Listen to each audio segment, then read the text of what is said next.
Hello. Good morning.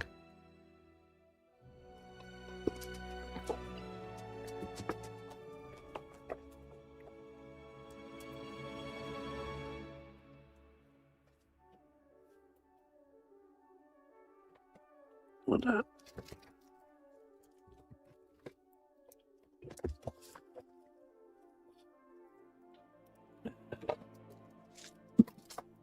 Okay. There we go.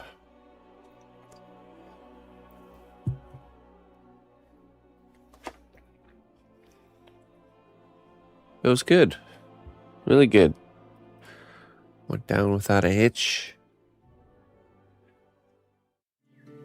Listen closely, traveler, to what I say. Over. Twitch Nah. Prime does not even cost a dime. No, it wasn't that kind of party. Hey, Captain Scoliosis, thank you so much, my friend, for the 11 months. I appreciate you.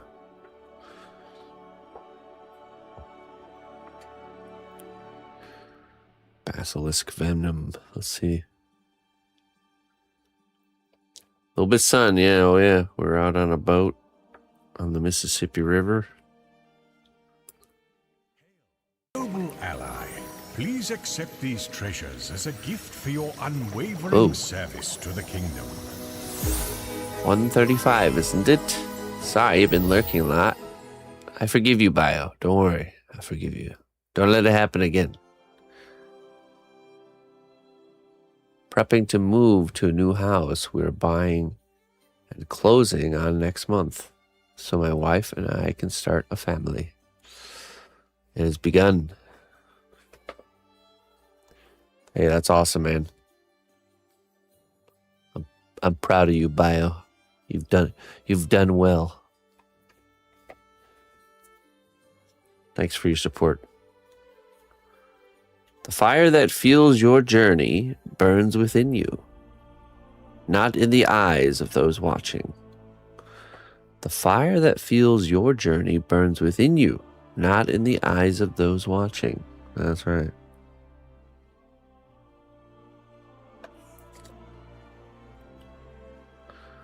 Liquid Vamp. Hey, man, just started polymer sculpting. Your work is amazing. True inspiration. Hey, awesome.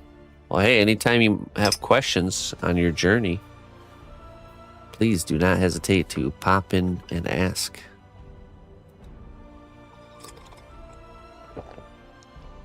I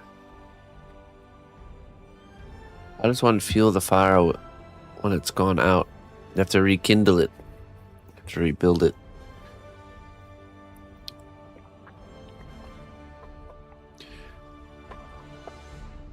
So the best way to rekindle a fire is you start with small pieces, the smallest pieces, and gradually add bigger and bigger pieces until you're adding full logs again. Oh, your wisdom's coming. Don't worry. It's coming. Tree of life essence. Let's see here.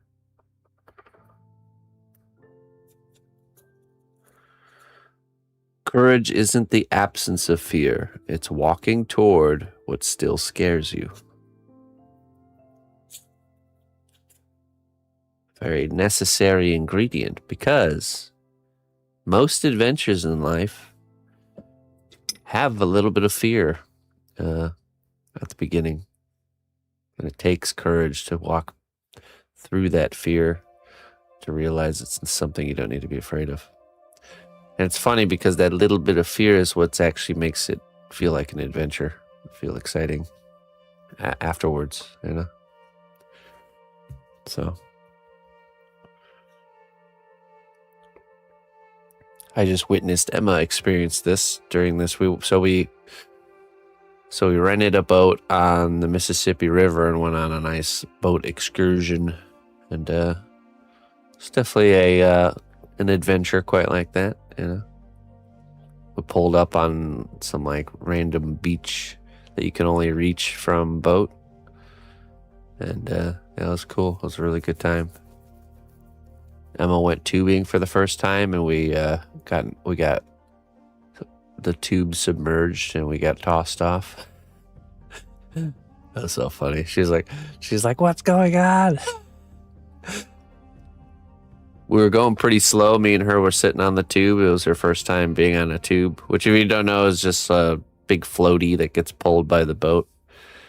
And my brother was driving the boat, and he slows down and he starts to make a turn. Well, he turned it in a way where the kind of the wave that's behind us kind of pushed the back of the floaty and made the nose dip down a little bit.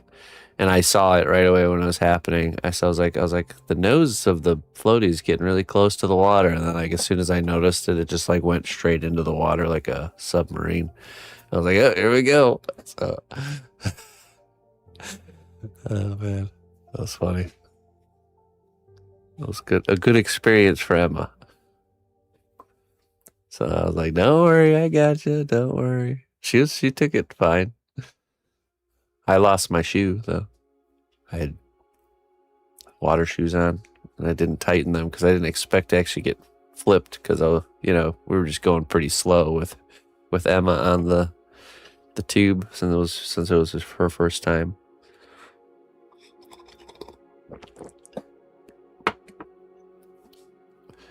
Yeah, no, it was just like the wake from the tube combined with turning into the wake of the boat. Just made the nose of the tube go straight under the water. But it was fun. It was a good day. Then we came back, so we did the boating thing. That was an awesome adventure. And then we came back here, and Ina, she stayed home because of Annie. And the whole time she was here, she was decorating and getting everything ready for just a little powwow. And we decorated everything, or I helped with a little bit of the decorations, but she did most of it. And it was all Art the Clown-ish themed, so like black and white, black, white, and red is what we colors. Ina decorated the cake and had like a knife in it with like a red strawberry filling to look like the blood, and then Art the Clown was finished. But because of the chaos of trying to get it all together last minute, we didn't take photos of it, but I finished it. It actually turned out to be like a bust with the arms and everything. So I think next time we go over to their house, I'll try to get some photos of it for you guys. But it turned out really good. It was a success.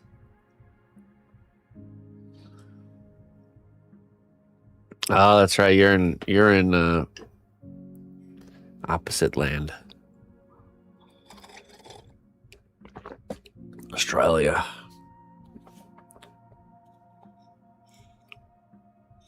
And it's summertime for us. And it actually wasn't too hot. It was quite perfect weather yesterday. So worked out great.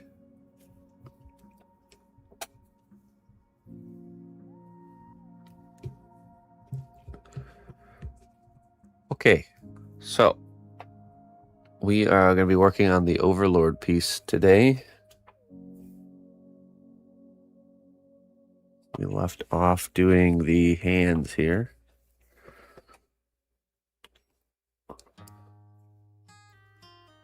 We just attached this hand here, and then now we got to sculpt the forearm. And then the other hand is done too, so we can actually attach that.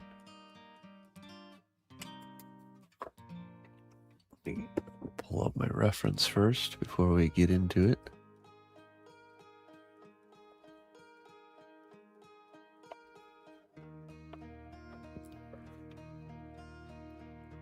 He's fully baked. The only part that's not baked right now on him is the forearm here. But the sword and the hand and the character himself, that's baked.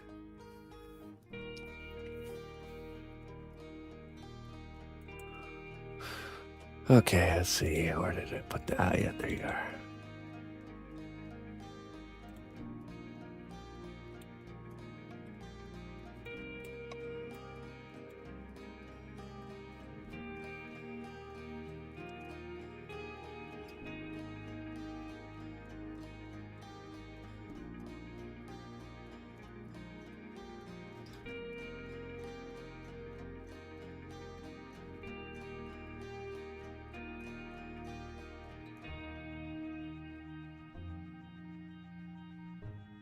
Oh, a little bit cracking.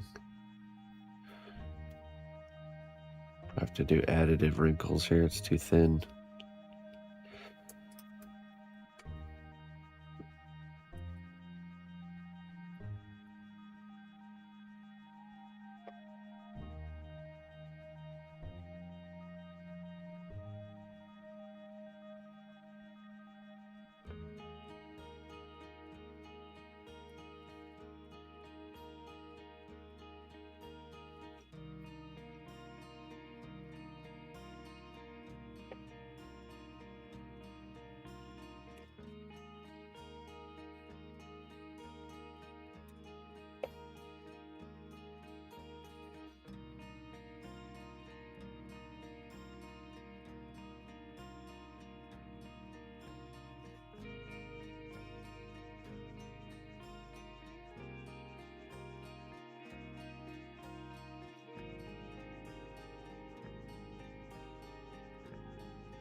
Hey, Omar. What material do I use to sculpt my works? I use a particular clay called Cos clay.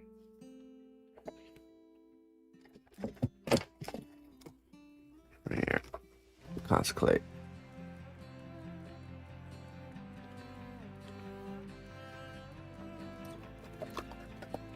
I use mostly the medium firm and the extra firm variety.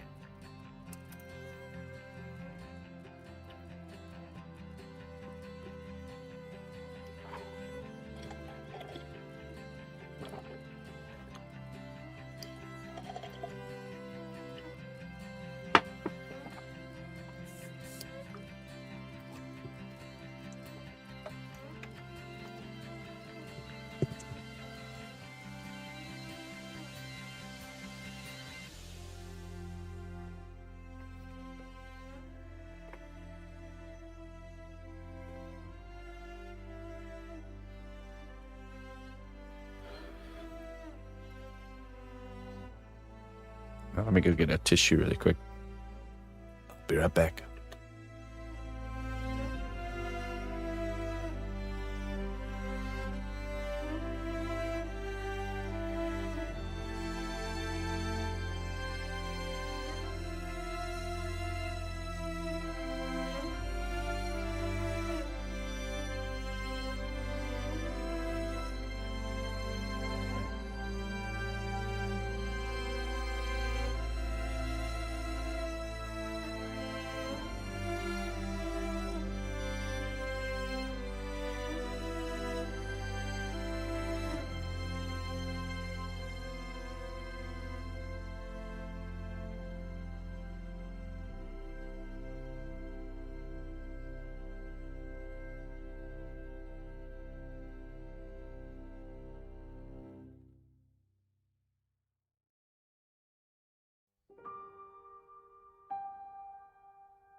All right.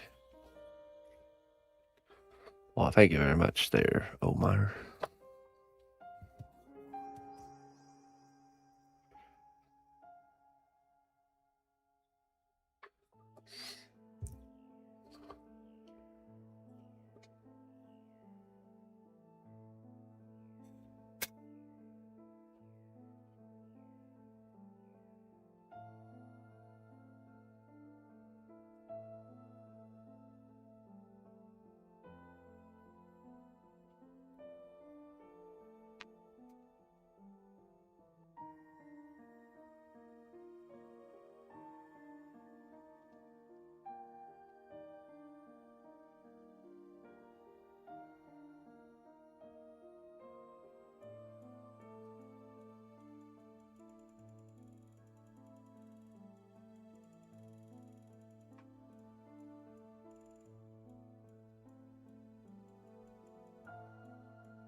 Yeah, Mr. Seb.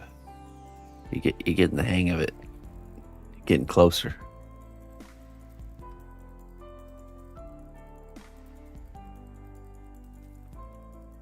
Gotta practice, yes. Very good. Very, very good. Great form.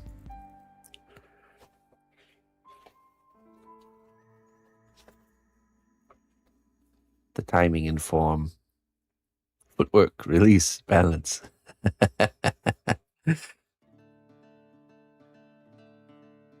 Good form. Good form. Peter.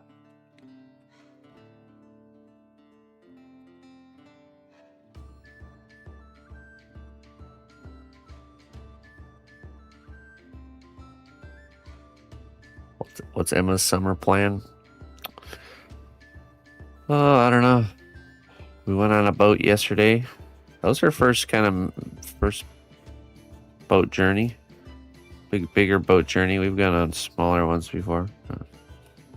Piano, dance, horseback riding.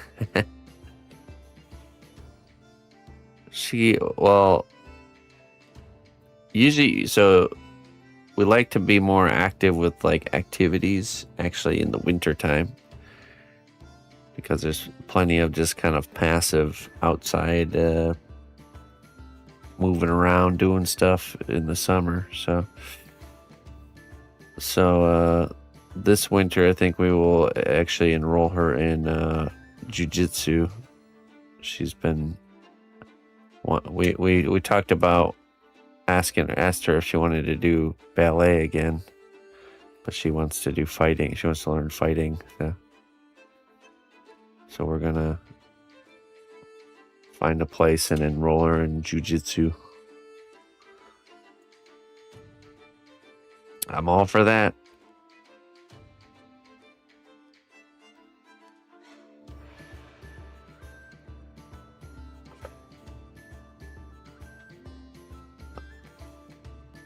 Best thing would be to find a friend that's lightened up as she is. Yes, that's not easy. It's hard enough just to get in, time engaging with other kids. She has a few friends that are, like one of our friends has grandkids that are her age, and she's good friends with them. But Emma's playing a melody of a different song kind of thing, It's just how it's always getting to be with her, though, I think, because she's got super weird parents, so therefore she's super weird. Sorry, daughter.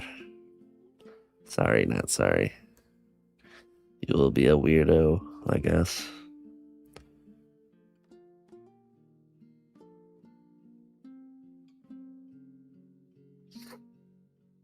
It's for your own good.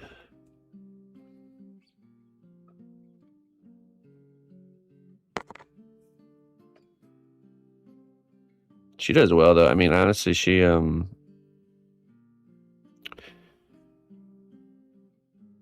you should see her out in public at the store. She socializes better than some adults. So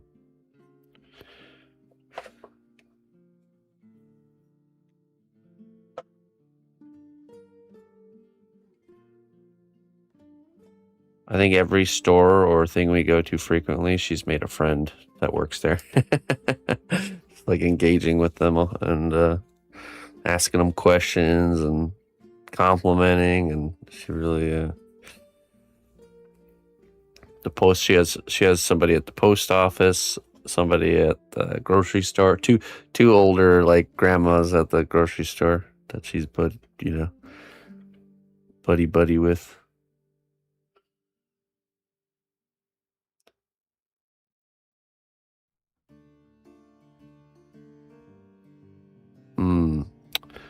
So the wooden one, I'll tell you exactly how you get this wooden one. It's let me see here.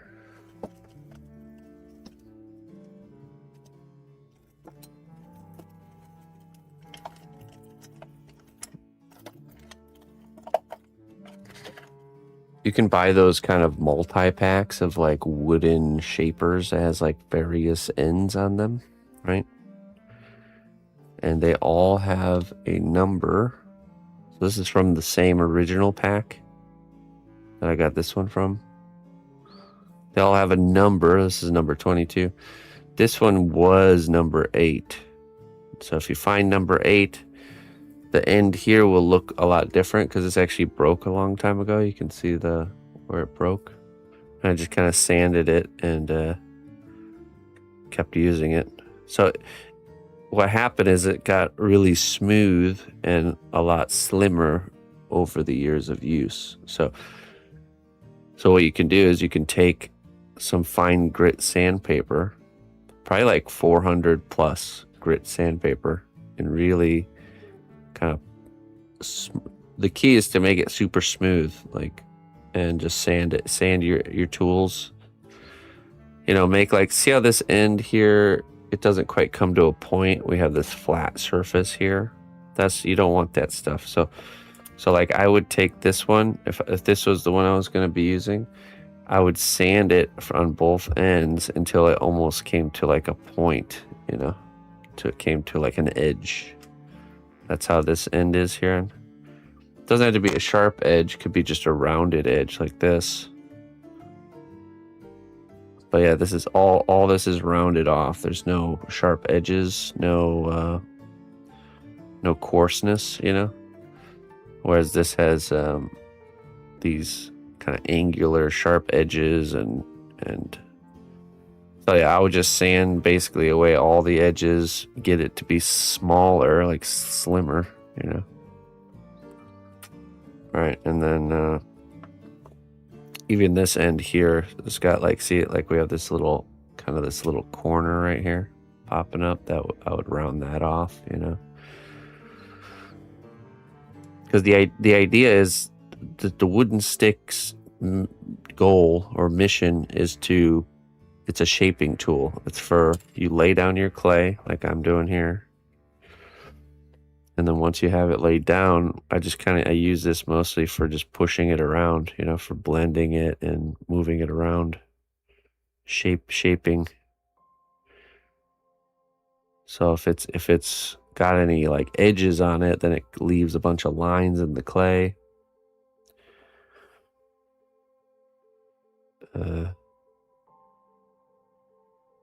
Yeah. And by having this kind of more of like finger shaped end, and then this end being more of like a flat blade type, it just gives you way more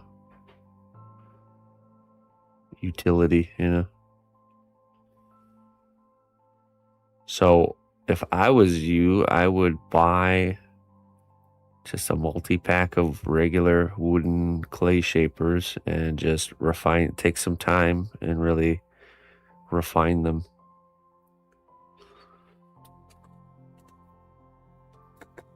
I should really do that one of these days.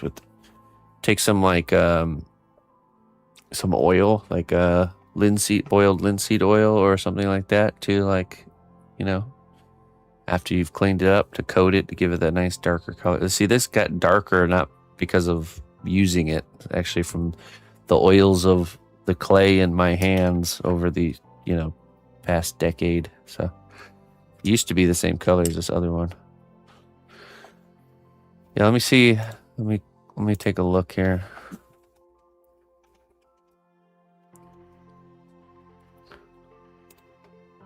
Let's see.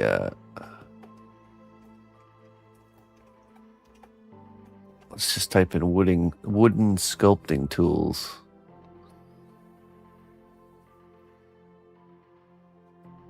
Yeah, it's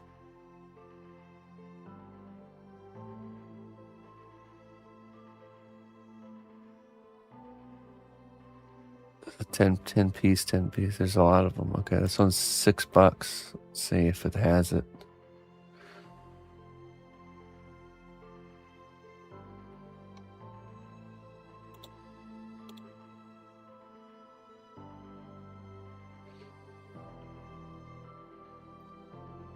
It might be that one.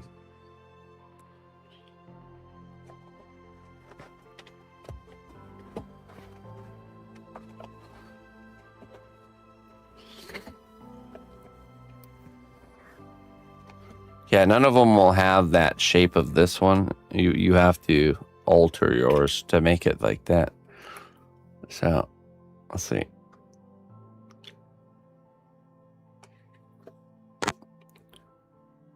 So this pack here, you can see, I believe it's this one right here. That's the number 8. So this is how the end used to look before it broke, which you can alter. You can cut yours and make it the same.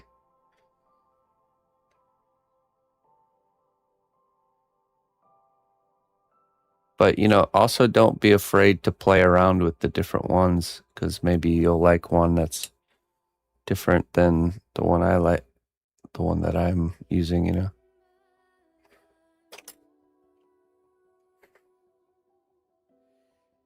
Smoothing clay. Carving and smoothing clay. That's the exact set you got? Nice. Now, I don't know if this is the one that I got this particular stick from, because but they don't look too different. Customers usually keep this item. Here, I'll drop the link in the chat for those that are interested.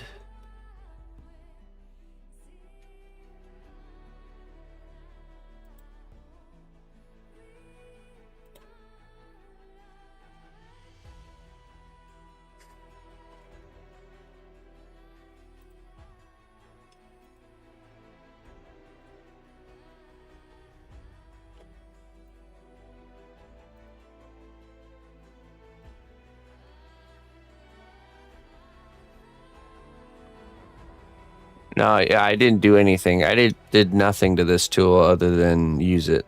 So, and it just kind of darkened and kind of polished itself over time just from use. Only takes about a year. Yeah. I mean, you see it with a lot of like older tools that have a wooden handle, like this one too. When I got this one, it already had a darkened handle, and it was that was given to me. So.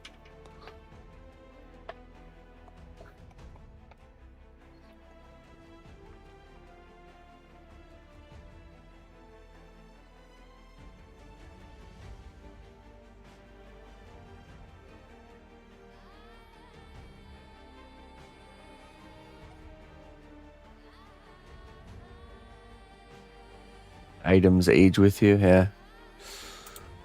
Yeah, I don't know, you know, and I really haven't done too much exploring as far as what's available and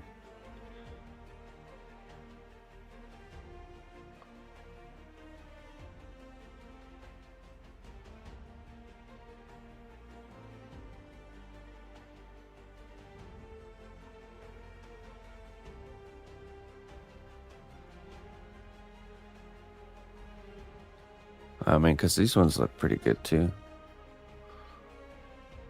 I wonder if this one even says the number.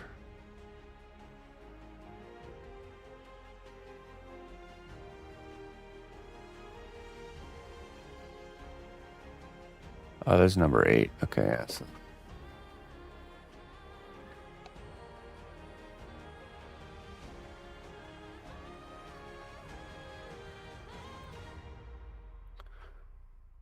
The set right here. You can actually see. I'm pretty sure that's number 8 right there. 8, 7, 6. So that's technically the same one without the alterations.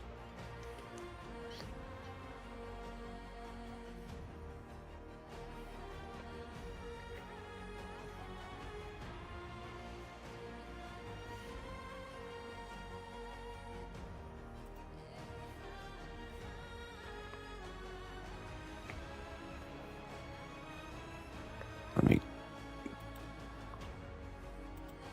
grab that link.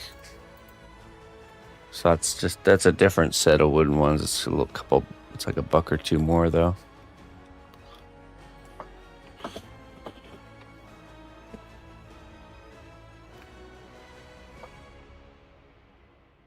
Yeah, do it for sure. Look forward to seeing what you've come up with there.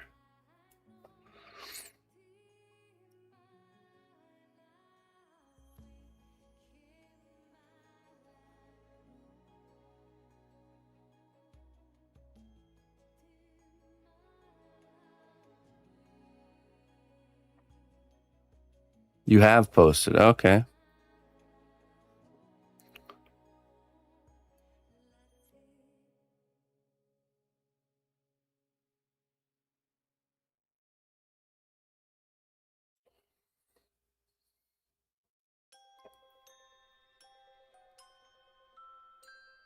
Did we do show and tell last Friday? I can't remember. Every second Friday, we've been doing show and tell, where I'll go through Discord here on the stream.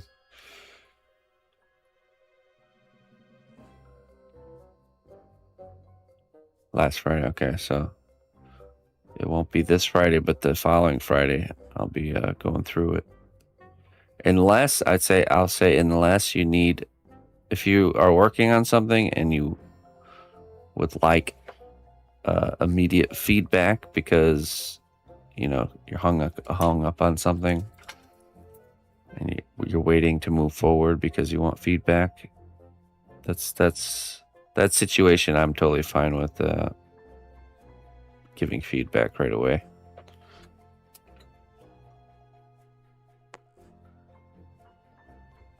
This one? Yeah. This one's... These two, I would say these two are my desert island tools.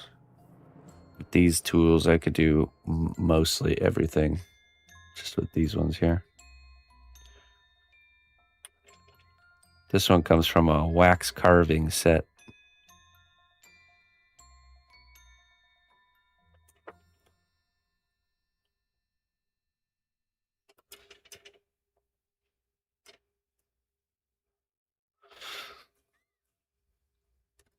Yeah, that's actually a good point. Yeah, if anyone out there is wanting immediate feedback, post it in general and then let me know in the stream so I can go check it out.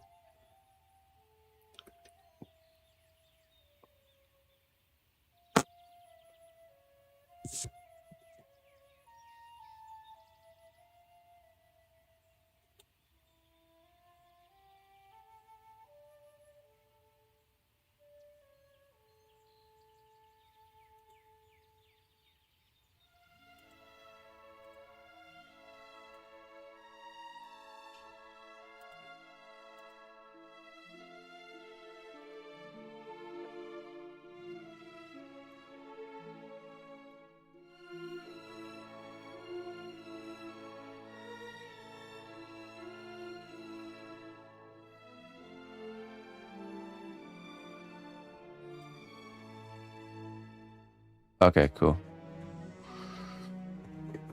Let's take a look.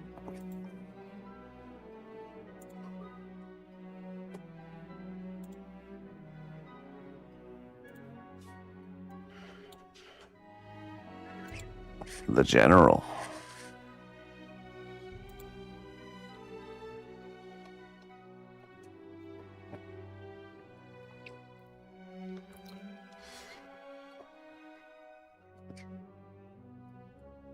All right. Hey, look at this.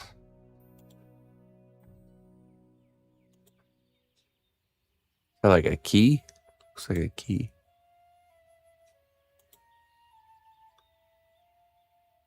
Well, that's nice. I like that. Wooden border.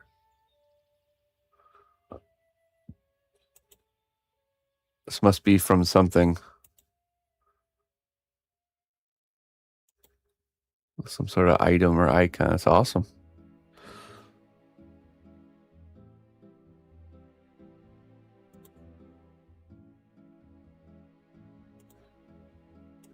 Really nice work. R.I.P.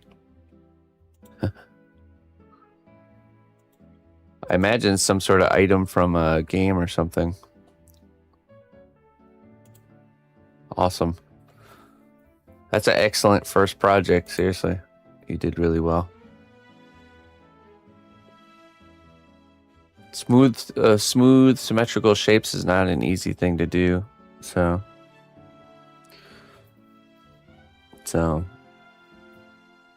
really, really great.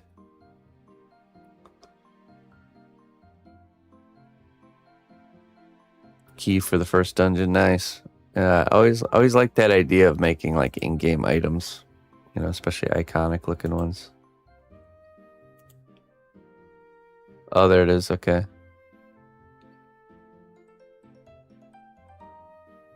That's the source material. Yeah. You nailed it for sure.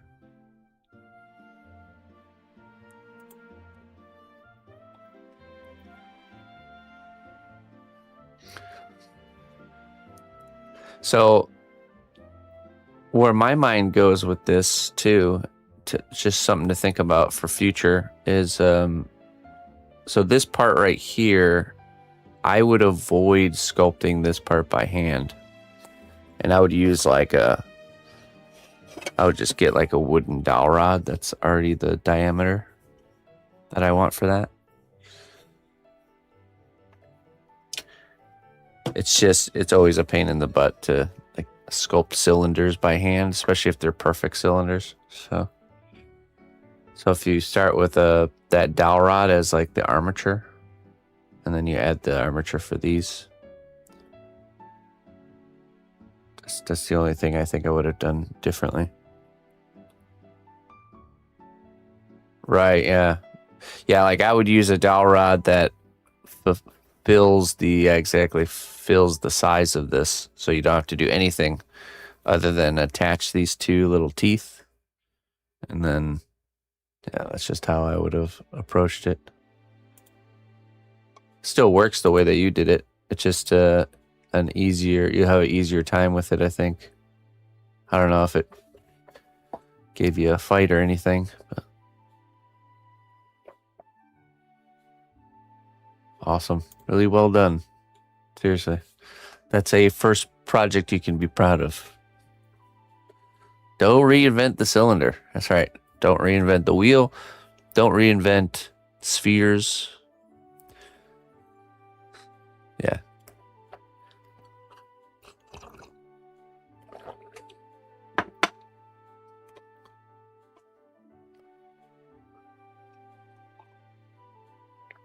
Well, we're glad to have you. You're part of it. Yeah, it took me a long time to realize that, like the not reinventing, like working in a way where you're not trying to do a better job of making like geometric shapes than like a machine can, because obviously there's always those scenarios where you have to make stuff from scratch, but you should really only do that if you must, because you're just kind of burning through time reinventing the wheel. It's an efficiency thing. That's what it is.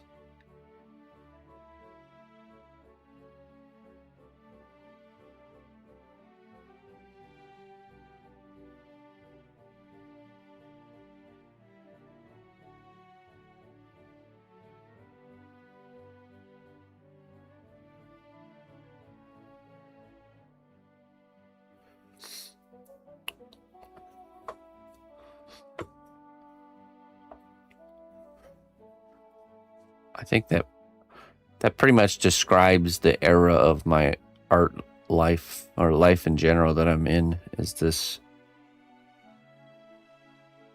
kind of like fine-tuning, sharpening things to be more efficient, to be able to make more things for less time without sacrificing quality. So same or better quality for less time. So it's like identifying how to do that. That's definitely one of the things. Don't reinvent the wheel.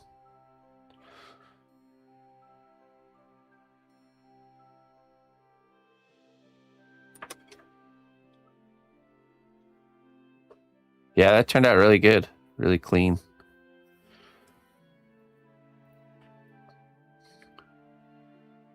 Almost too clean, I would say, though.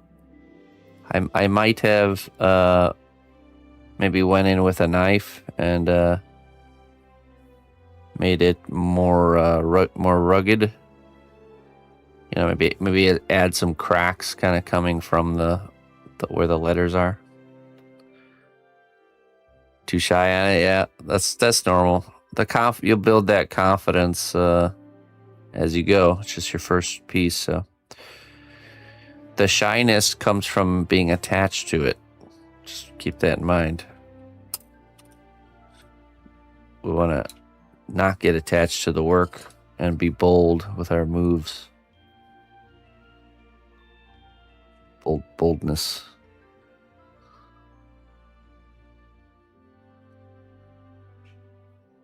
Yes, it will be. You're right. All the lessons you learned along the way will kind of bake into the system, be applied on your next work.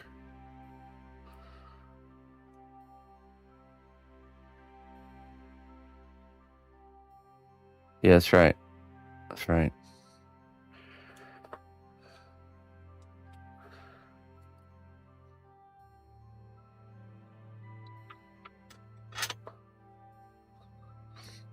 It's amazing how much of our humanness gets in the way of improvement. The running away from things that are challenging because of that fear of it not looking good.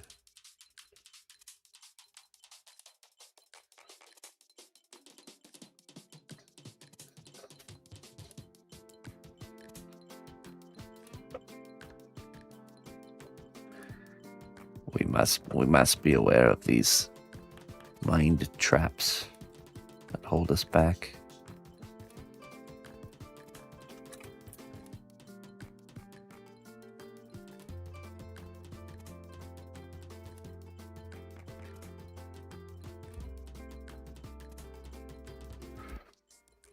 I do like that someone in the YouTube chat came in and said they had a pottery instructor that had them work on a large project that took a couple months to make. And it was something that they could choose what they made, and there was no grade for it. No it was like simple participation was an A. And at the end of the project, he had all the students take their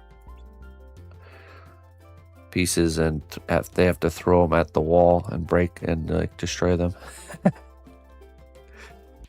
It seems ruthless, but it really does teach something very, very crucial and important. Just like not being attached to your work. And that the real value was the lessons that you learned along the way, the improvement, the skill up. It is ruthless. It's not ruthless. Look, sometimes to help somebody requires to hurt some feelings a little bit. So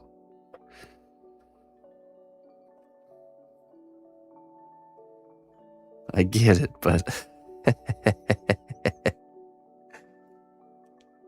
I would probably be a little I don't know. I don't know how I would feel about that personally if I had taken the class and then had that happen. I would probably be content with taking some photos and then throwing it at the wall.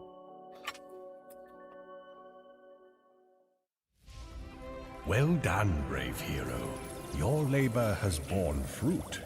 Enjoy these goods as a reward for your dedication. Mr. Deagle, your labor has borne fruit, my friend.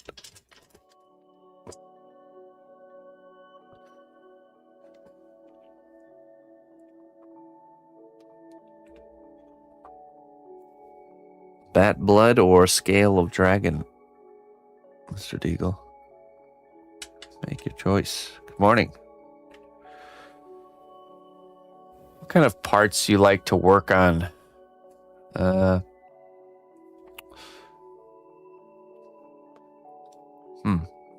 don't know, honestly. Like clothing, armor, flesh, fur, feathers.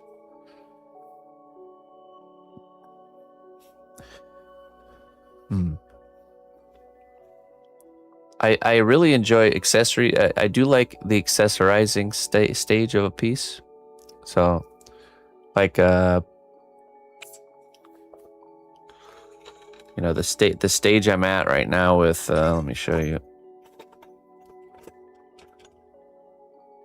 Hey, what's up, Casey? Scale of Dragon, all right. I'm working on a project with my student. I do one-on-one sessions. And he's in that accessorizing step. So basically you have your kind of base model is finished, and you're just kind of going through and adding like the actual kind of a layer on top with all the details and the texture and stuff. So like we just got done doing the boots. So the next will probably be the clothing, his waist area and belt.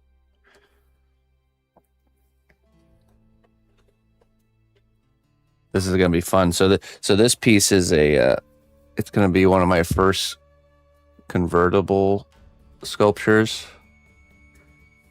where he's this idea came to us while we were working on it. He's going to be this like epic kind of Viking barbarian guy charging into battle with his big axe, two-handed axe. But we're going to make all the elements that make him look like this barbarian detachable, and we're gonna have a second set of elements you can attach to him to make him actually look like an angry fisherman. So imagine like a tattered straw hat with a fishing pole that he's casting, and elements that get attached to the clothing that make him look like a fisherman instead of a. So it's like this duality of like a warrior and a fisherman. So like the hat will come off and be interchangeable with a barbarian helmet. The weapon will be detachable. There'll be like little metal plates that we can attach to the boot area here. So the part that will be the base layer of the armor and stuff will be what could look like just normal kind of like peasant clothing, And then we have these like attachments that kind of change the way it looks. I'd rather be a barbarian fishing than a fish barbarian. I think that's how that goes, right?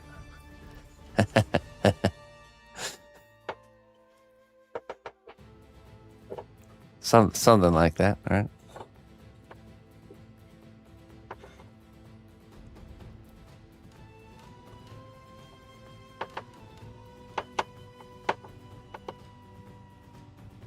Better to teach a man to Why give a man a barbarian when you can show him how to barbarian, and he'll barbarian for life.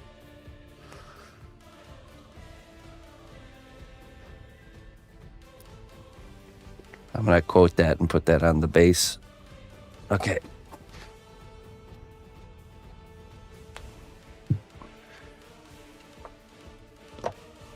I did start the axe. We went over how to make the axe. A little weapon sculpting. Nailed it.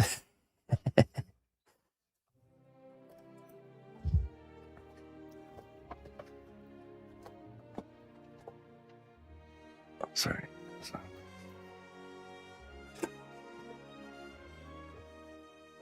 Okay.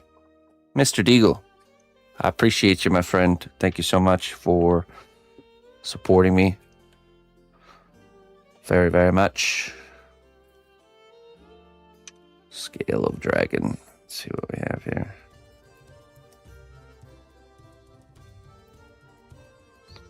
In the stillness of contemplation, find the strength to confront your deepest fears and doubts. In the stillness of contemplation. That's a problem with today's day and age, is we don't have enough quiet time. We should all try to get more quiet time on a daily basis. Quiet contemplation is where lots of things come to the surface, right?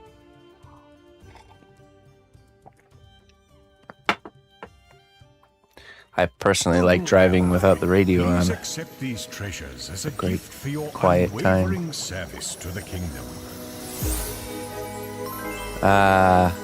4 years. Wow. That is crazy, Clayton. I was but a wee lad when I found you and Casclay. Wow. Time's sure moving, isn't it?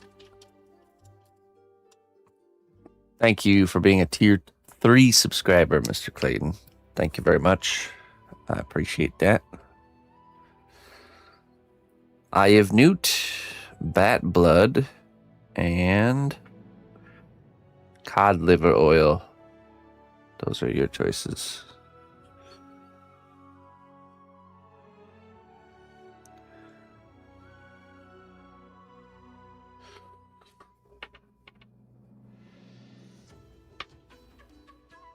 Newt. Okay. Let's see what it says.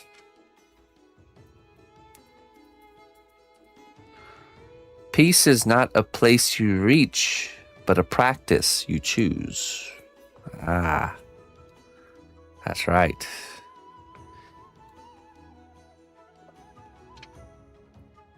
Learning to have peace even when there's chaos around you. That's the real goal. Not just having peace when everything is fine, but learning to have peace when everything's not fine.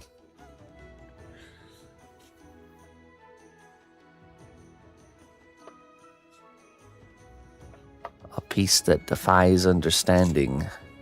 That's a real goal right there.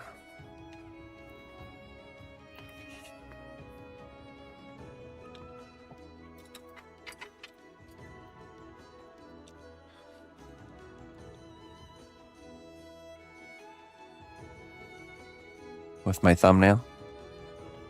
Oh, this is actually not blood. This is the paint that's called Blood for the Blood Gods. It was from painting what's his face? Art the Clown.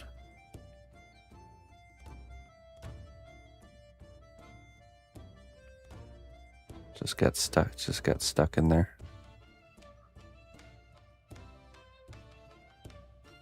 Very convincing looking. I think it's the only Citadel color I buy. It's the Blood for the Blood Gods one.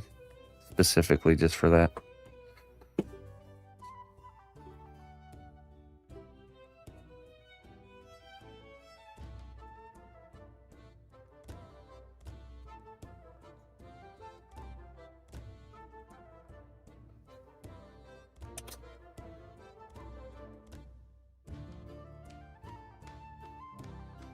Hey, what's up, Atomic?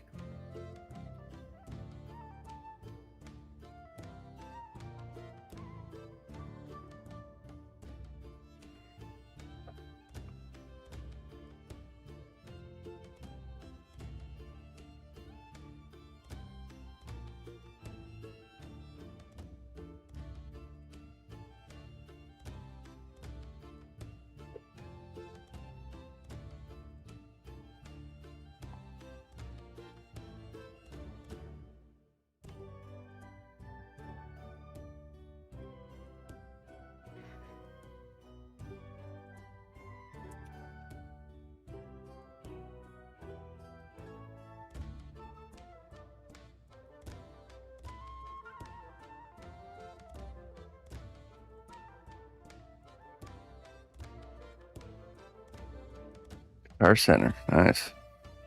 What you getting? You getting a harmonica holder for your sculpting live stream?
Getting rid of stuff. That's good. Stuff is a burden. You can drop it off in the back. I'll take care of it for you there, buddy.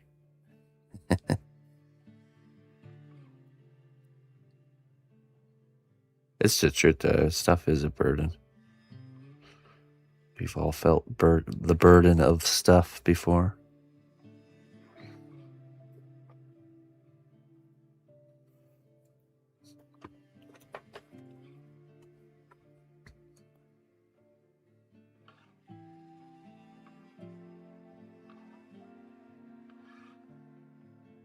It's good to have an annual culling of stuff.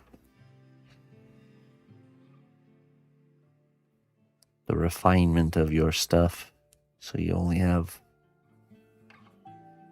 the stuff that really matters.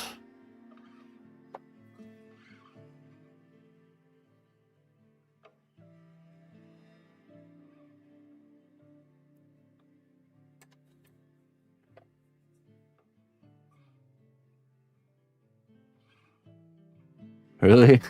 The millennial inheritance. That's interesting. So wait, it's just like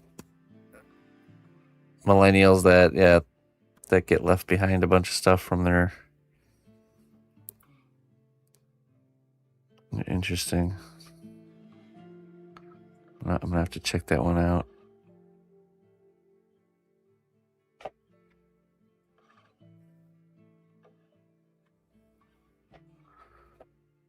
Yeah, there was this one on there that had like 7, a huge collection of Smeagol heads. Strange.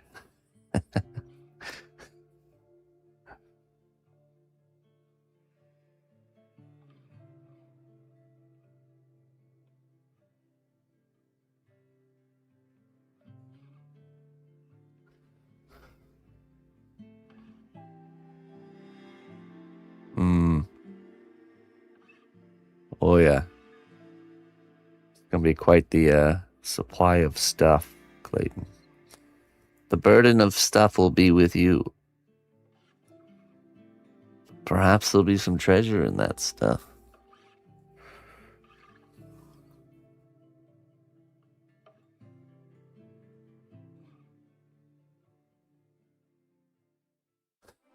Let it be known throughout the land. Whoa. New champions have been welcomed by our honored recruiting hand. We have a secret admirer.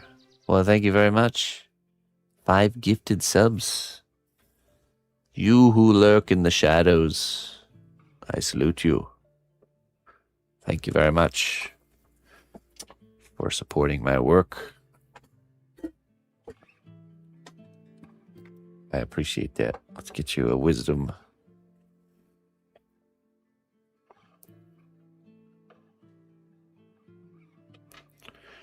A little wisdom for your troubles. Let go of the armor that no longer fits. You've outgrown who you had to be. Hard to do. Especially when you have a lifetime of wearing thick armor. You have a hard time, just opening up and speaking how you feel. Not easy. But not impossible either to change that.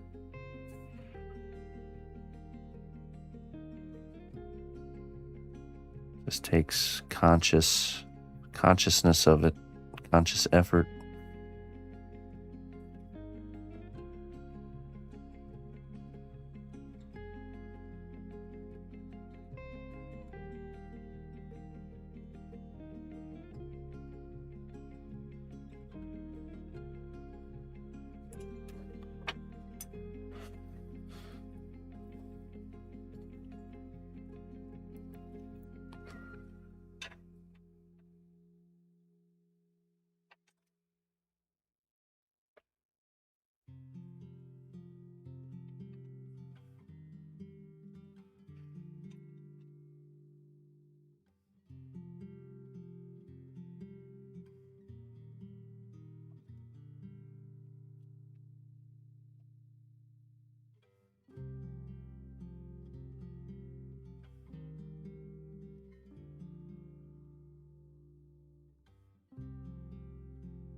Hey, you have been chosen, Fele.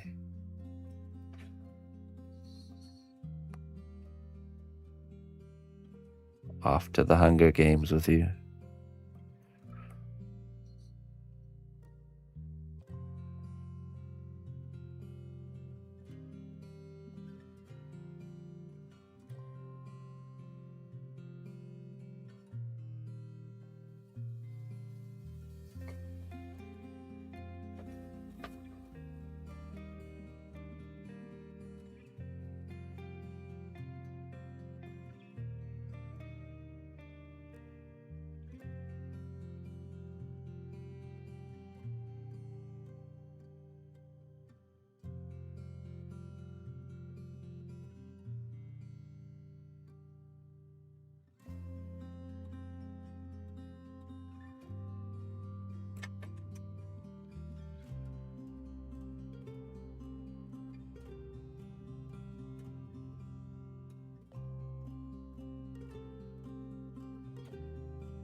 Hey, Sari.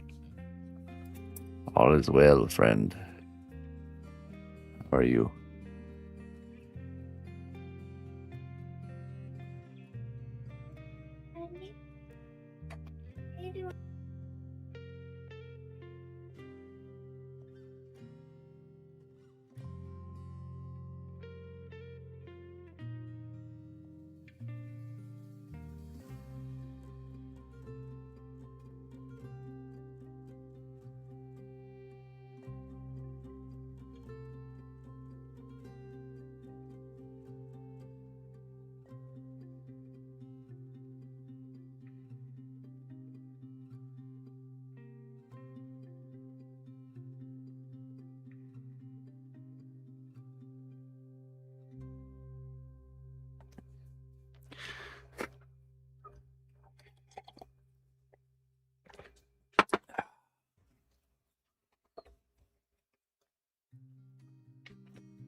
Miss Emma's in weekend mode. Yesterday threw her off. Not quite there yet, kiddo. Still some more work to do this week.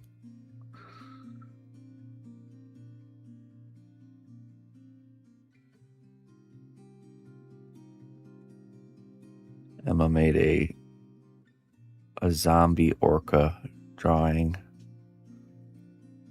for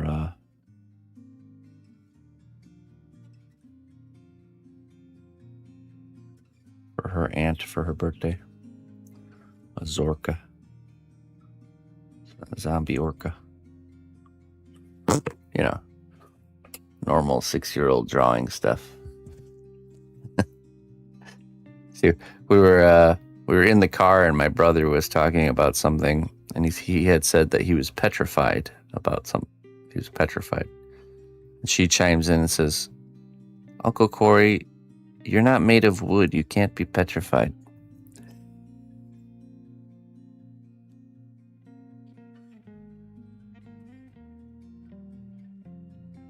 It says 100% clay. Yeah, there's some aluminum foil in the core of it, and then there's a wire armature. And you can see I have a kind of like a tube system because there's going to be some lights installed later. Yeah, see. The head comes off. There's going to be lights in the head and in the... He has like a gauntlet with a kind of a light here on like the wrist of the gauntlet.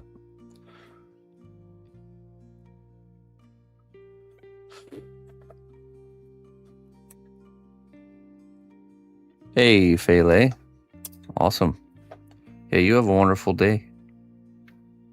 Thanks for being here. The gifted algorithm chose you for a reason.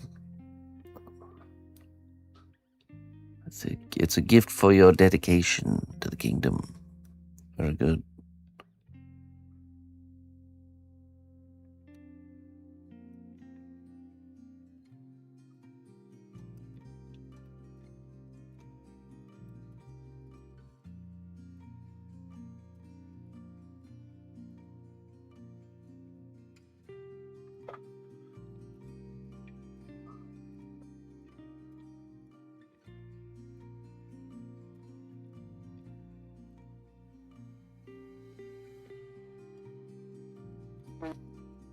Shop. Yeah, I mean, I upgraded. It's just a room that's in the house that I rent. Dedicated shop space, so.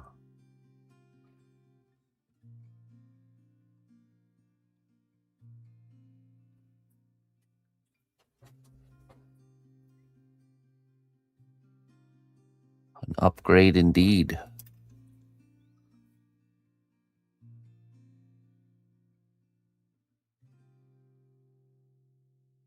Buzz Lightyear laser gauntlet. It's like yeah, let me show you.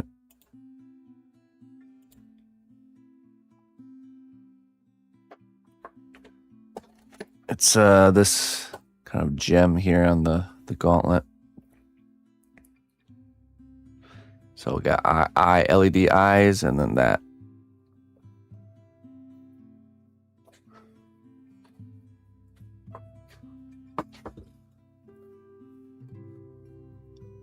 Oh, a shop like a, oh yes. I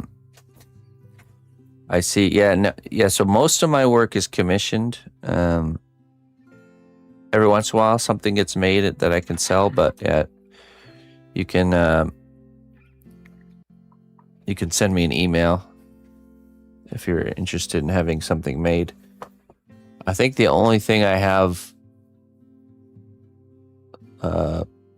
kind of available is the I'm working on a project with a student of this barbarian character that can also be a fisherman that doesn't have a home. But yeah, other than that, or there's also a troll. If you're looking for something on the smaller side, if you're working with a smaller budget, I do on Fridays. We do Trollhead Fridays, which is almost like a sample commission where you can commission whatever character head you'd like made. It can be existing or non-existing, and they come in a nice wizardy style box. Nice boxes.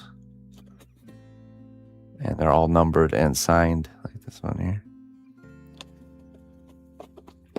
And I do 4 each Friday. So but you got to tune in. You got to be here to enter the selection process. So those cost $100 for a painted head, $75 for unpainted. And 11 a.m. Central Time every Friday, I take on 4 of these characters. And it can be anything. It can even be likenesses. It can be whatever you want to challenge me with, as long as I can fit it within the scope of it being a character head. It works. And yeah, that's another option. Okay, yeah, right now we have a World of Warcraft piece in the works. Right now we're working on a Jernai Paladin. That's our Wednesday, currently our Wednesday piece. You can go to my website too and check out some more recent finished stuff over in the gallery.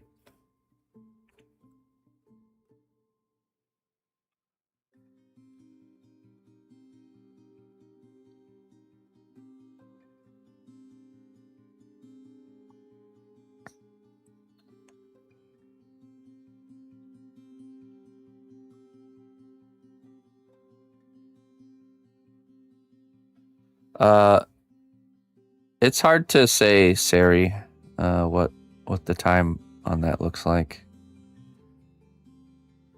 It's certainly dwindled down,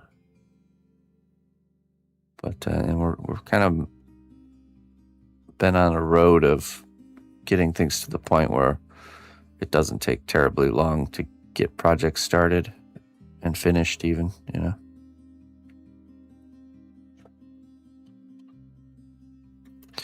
Yeah, it's too hard to say, you know, to put like a timeline on things right now.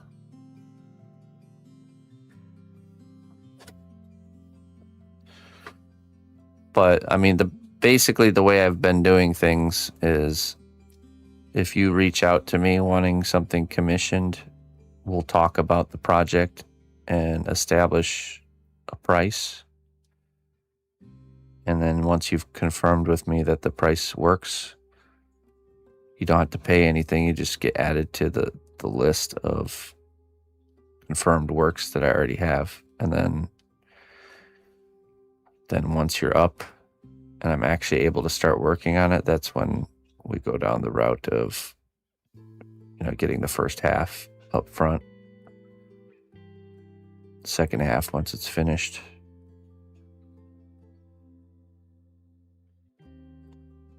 And then, yeah, that's basically how it goes.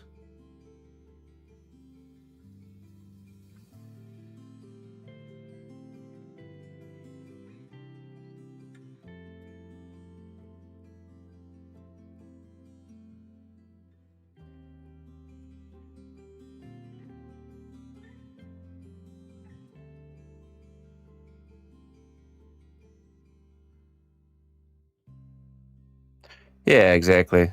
Yeah, gives you time. That's why I always encourage anyone who's interested in having something made to just reach out and at least get a number locked in, so you know what you're looking at.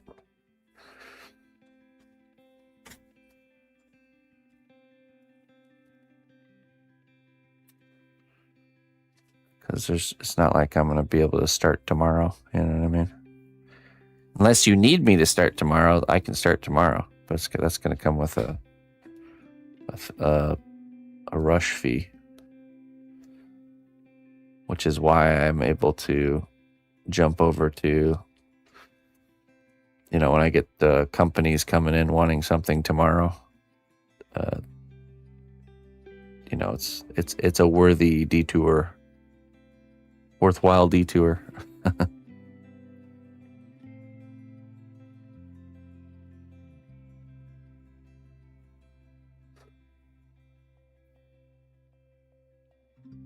I did the Lich King. It was a long time ago, but I did the Lich King sitting in his throne.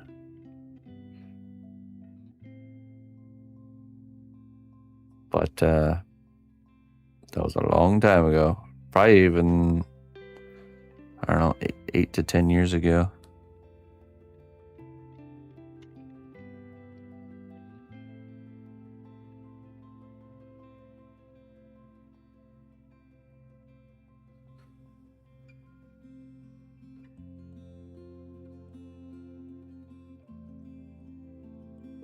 Like, okay, let's say a piece like this, how quick could I get it done if I just like full steam ahead kind of worked on it exclusively? It would probably be, well, I mean, we have the day count, so this is about day 30.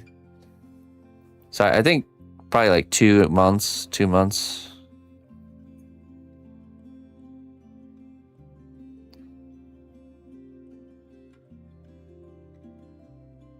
Yeah, I think 2 months would be a good timeline for like a full size, full detailed thing.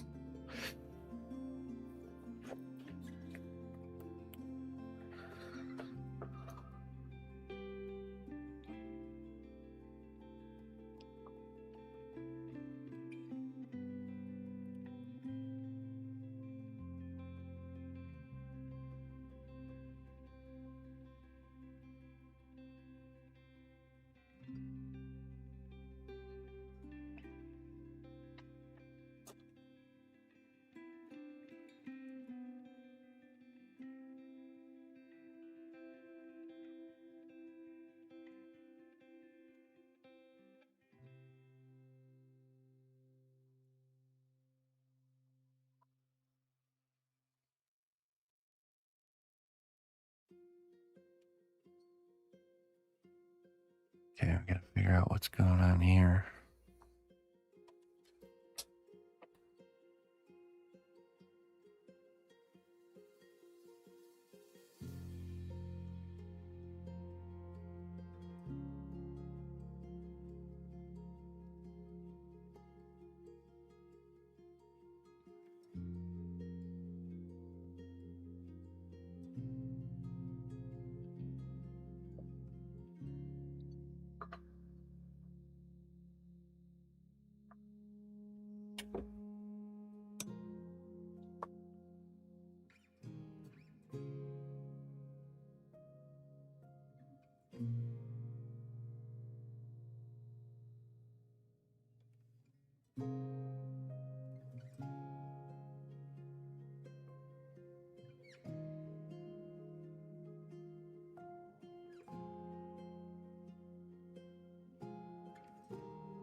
Nah, I was painting Art the Clown. I had to splatter some blood on the packaging. And I just have to clean my thumb. I scrubbed yesterday before I went in public, but I missed a few spots. my whole hand was covered. I can't tell you how many times I forget about all the paint on my hands, and then I go into public.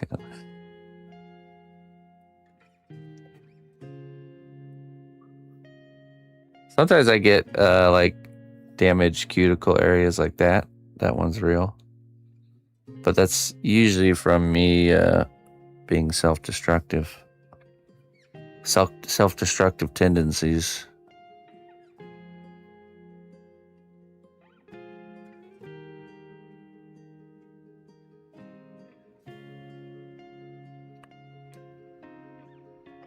It's funny because Emma does the same thing. So that trait totally passed on to her, where she like,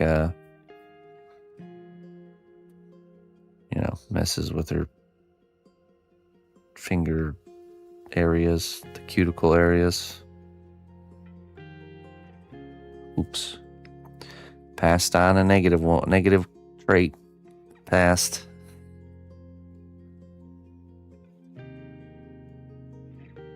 Now I have to overcome it and then teach her how to do the same. That's what I have to do. Put down the palette knife.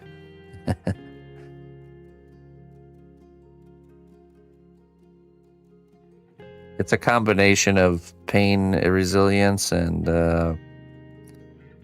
like having this passive, like where my fingers are like destroying themselves without me even realizing what's happening.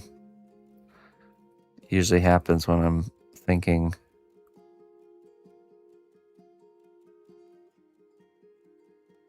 I'm not really paying attention. Then I realize I damaged my fingers.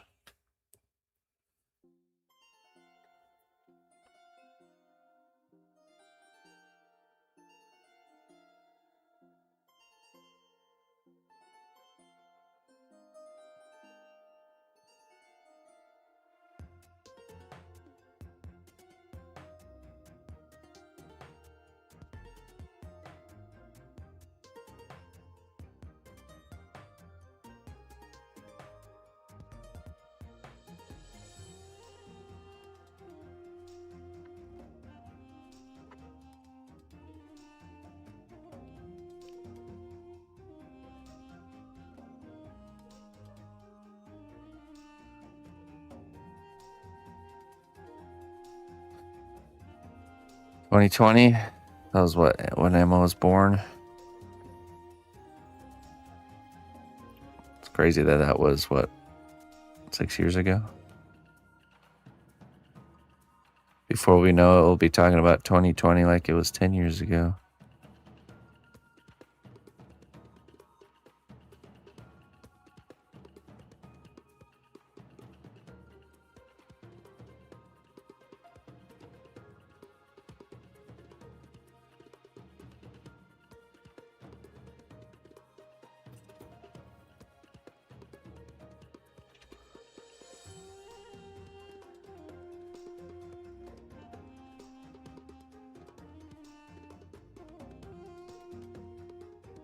Turn 3, awesome.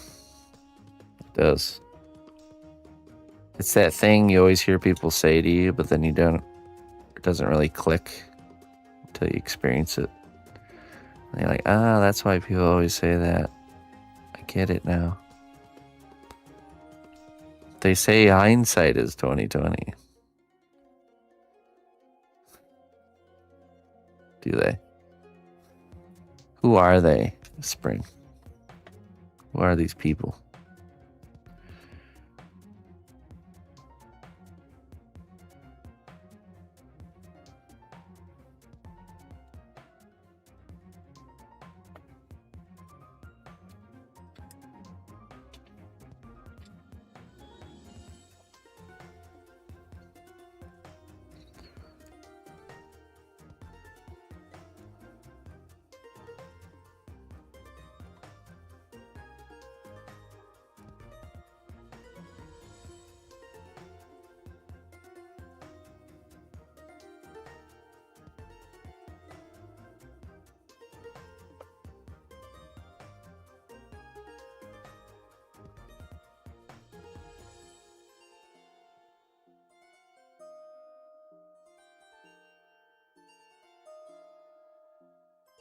$120. Jeez.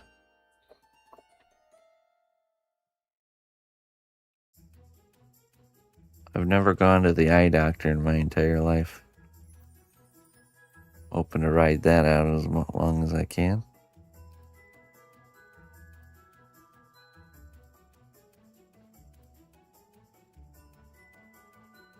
I'll go like next year and they'll be like, You're blind, sir. How have you been doing this?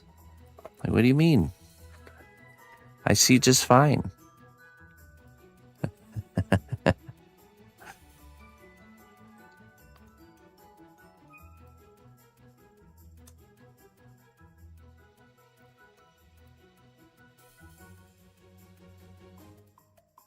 Would a blind person that was born blind know they're blind if no one told them?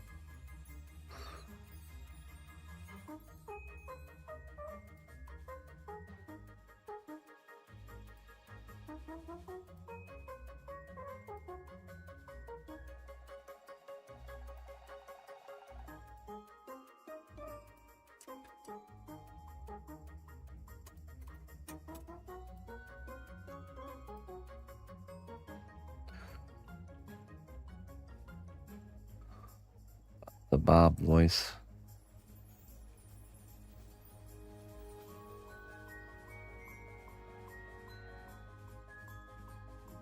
Oh, look at that.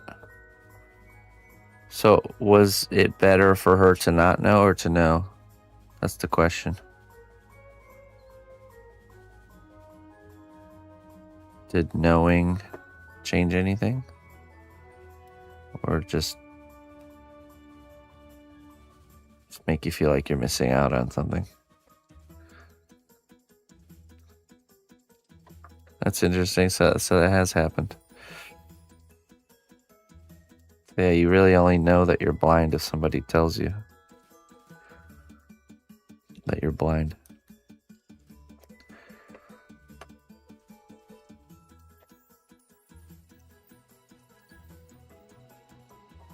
So you're like going around life and people are like, man, look at that. That's cool. And you're like, yeah, let me take a look at it. And you go up with your hands and touch it. Yeah, that's interesting.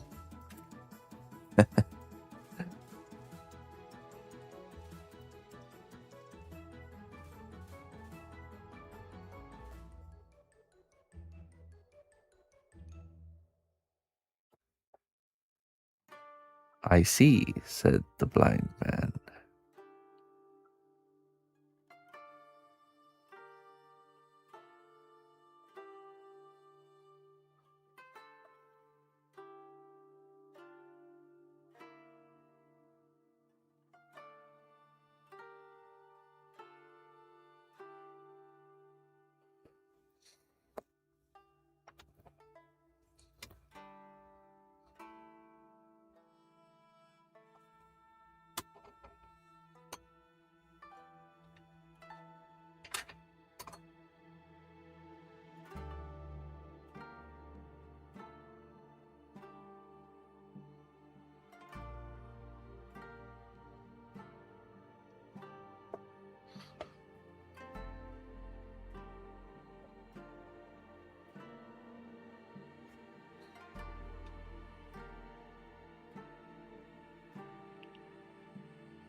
Oh yeah, definitely. Super Smash Brothers. I always played Samus or Donkey Kong.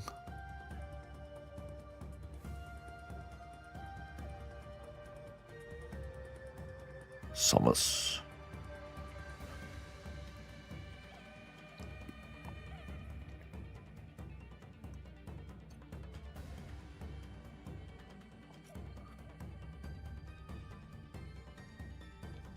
Okay. Falco. I just did a series of troll heads of all the Star Fox characters.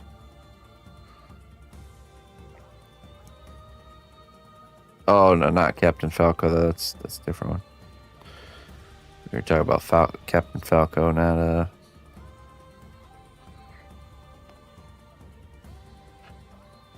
the Falco from Star Fox. Why not play Kirby? Then you can play both. Look, Kirby is jack of all trades, master of none. All right.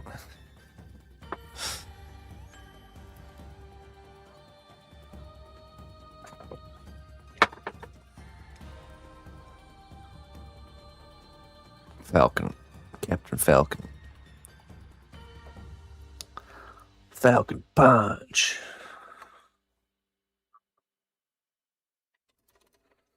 Marth.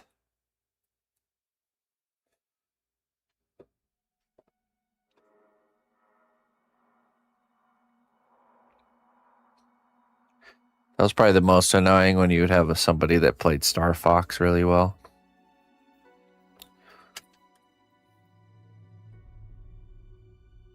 A good Star Fox player.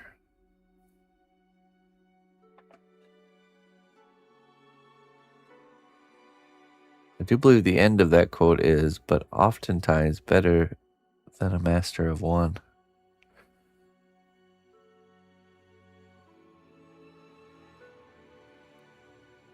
Really? Is that how that goes?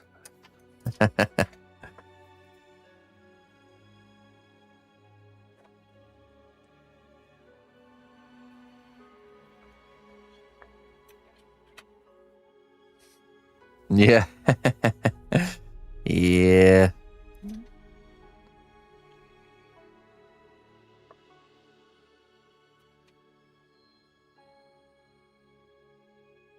The quickness of the mind. It wanes. You're a dad now.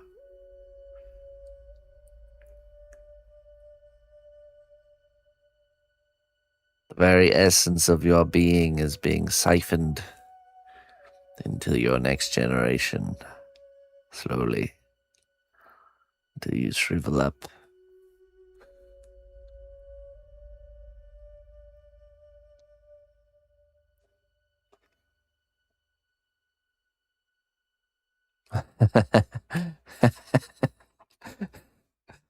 I have those slow reaction moments for sure. But I also still have those lightning quick like reactive catches and stuff all the time. So that's like more of a subconscious thing.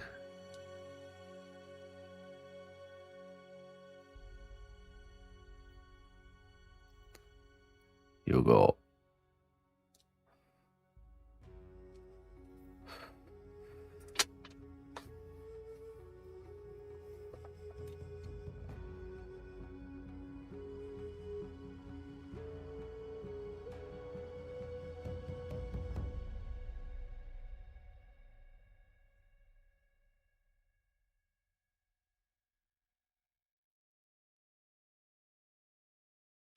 Happy Thursday, sloths. What's up, Barnsdale?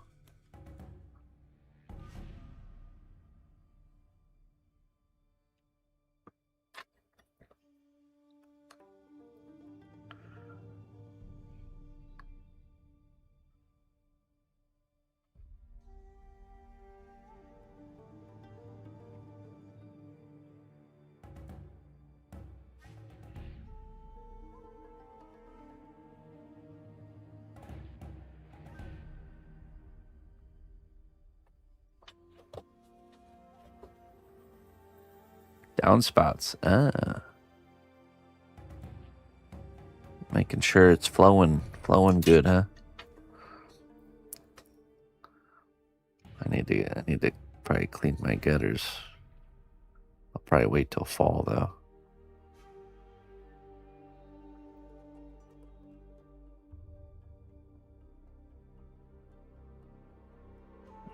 Time to clean the gutters.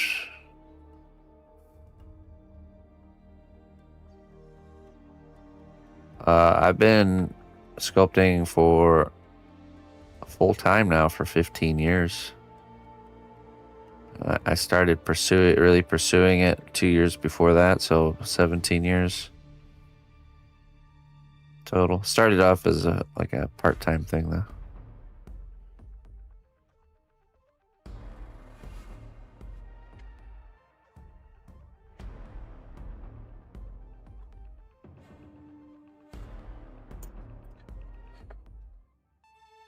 $15 full time, yeah.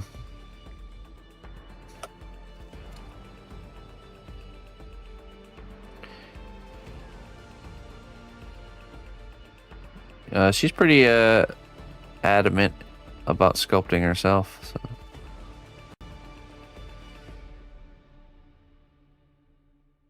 She really gets into it. But you guys have to imagine it's a perspective thing. To Emma, the workshop and sculpting and all that stuff is just a normal part of her life. It's not something very unique, I would imagine, from her perspective.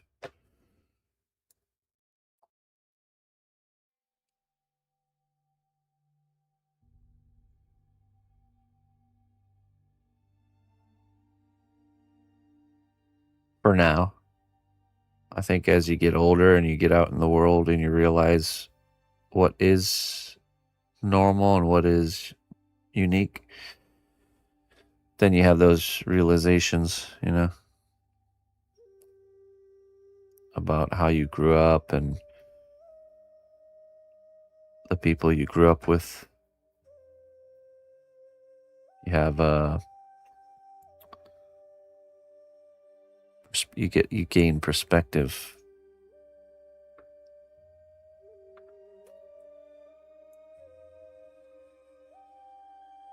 Whether for better or for worse. Born in the darkness, that's right. Well, it's just like blindness. We talked about blindness. And if you were born blind and no one ever told you, you wouldn't know that you're blind. That's so true for a lot of things. That there's things about the way you grew up that is totally normal to you. It takes perspective to be able to know that it's not.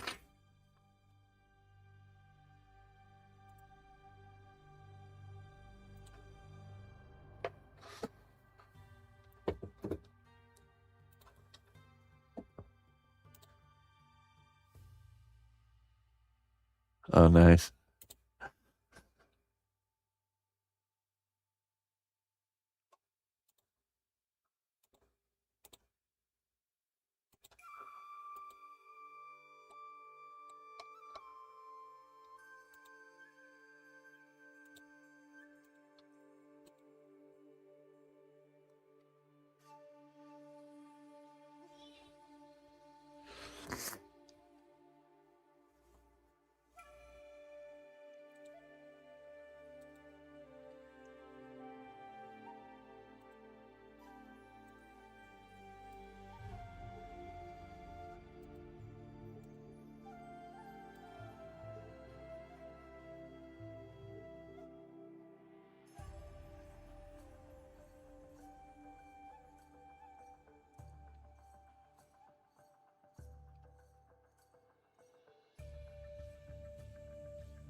Leftover birthday cake.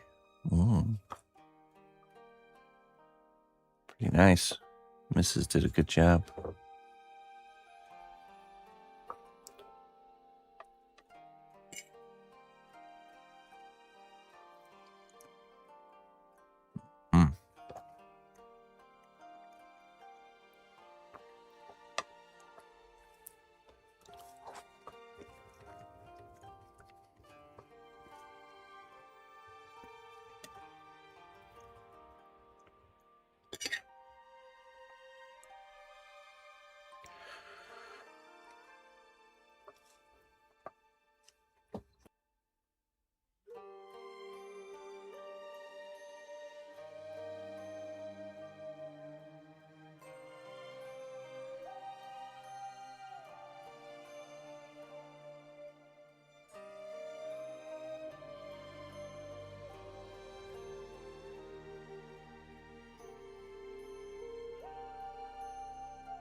Good day, dear friend.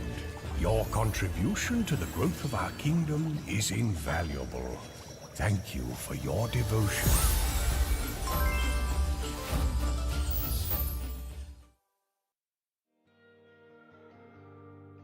I will, actually. I'm going to take that, buy groceries with it, and chew on it. Thank you so much. Savage Dad, it's your last month to decide if you want to be stuck here for forever, so... Just so you know, you've officially been warned.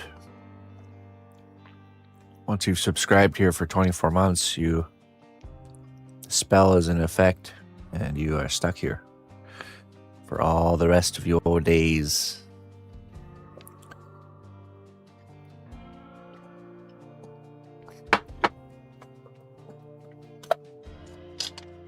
Thanks for being a tier 3 sub, man. I appreciate that.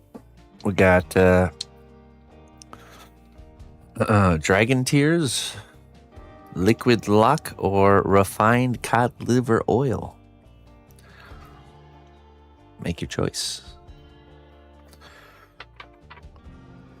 You chew on that while I chew on this. Some more.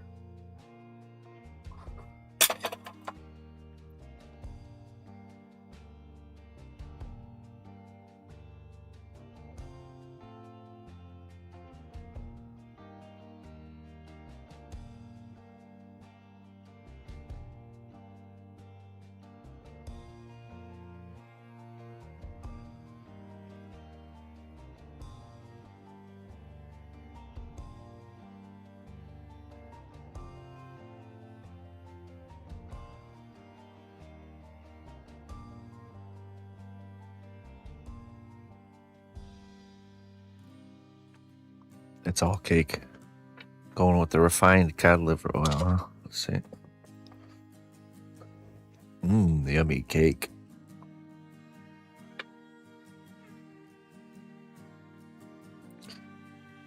Rest is not weakness. It's how warriors learn to rise again.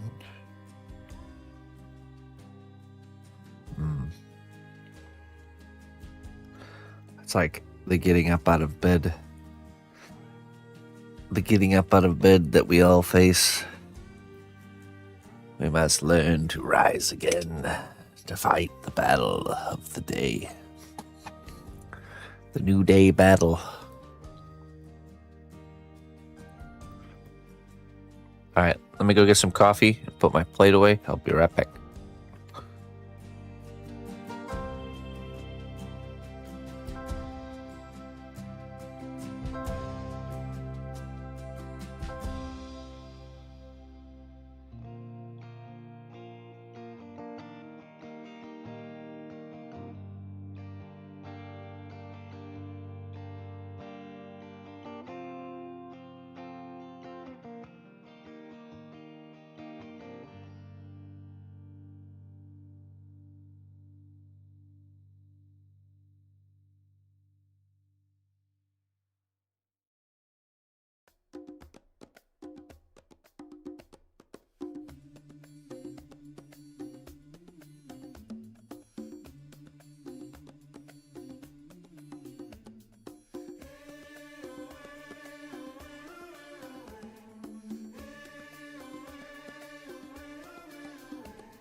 Well, you know, Captain. Yes, when it's time. But it's not time. It's not time for the long rest. I just think that the experience of a day is literally the short version of a lifetime. We wake up grouchy and crabby and groggy, just like a baby.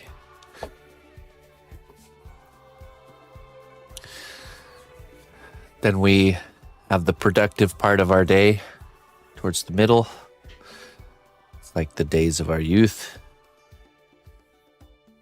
And then as we drift into the evening hours, we get more tired, slow down, more relaxing. That's our older years. Then at last, we lay our head down on the pillow and sleep. That's our death. Then there's a time of dreaming. Then we wake up again. New day.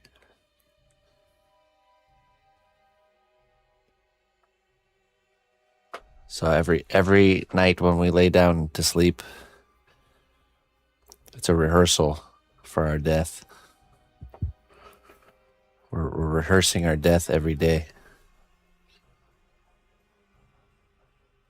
You forgot the mid-evening death for a refresher. A nap.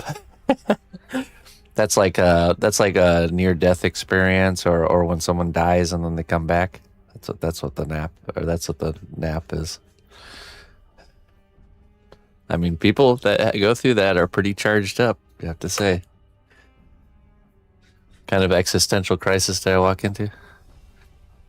No, it's not. It's not an existential crisis. It's just that the reality is right in front of us the whole time.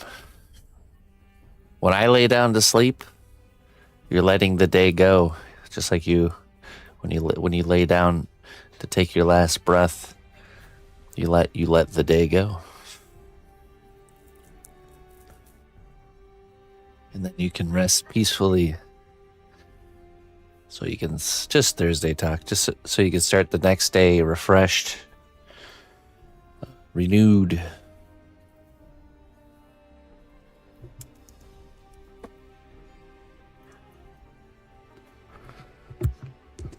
It's not a bad thing.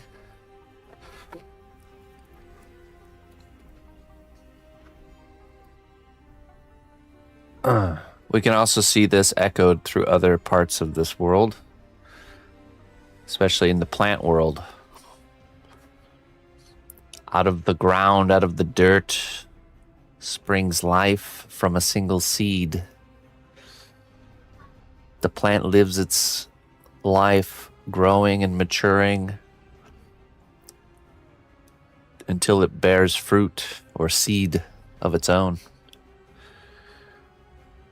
Most plants, especially like cucumbers and stuff, after one of the fruits has fully ripened and there's fully ripened seeds, the plant starts its cycle of Greetings, fellow death, adventurer. basically. We've got everything you need to Starts rest to and kind of shut down its system and withers away till the only thing that's left behind is this seed, which falls into the dirt and gets buried, and life springs up anew.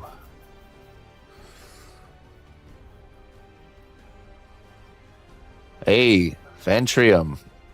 Tier 3, oh my goodness. Whoo. Hey, thank you so much. Welcome aboard, matey. Fully aboard. Oh, hey, Lunilara. Ventrium, thank you so very much for the support. I appreciate that, my friend. So each month when you subscribe, because you're a tier 3, you get to choose between 3 wisdom bottles. Skull and Crossbones, Salamander, or Liquid Luck.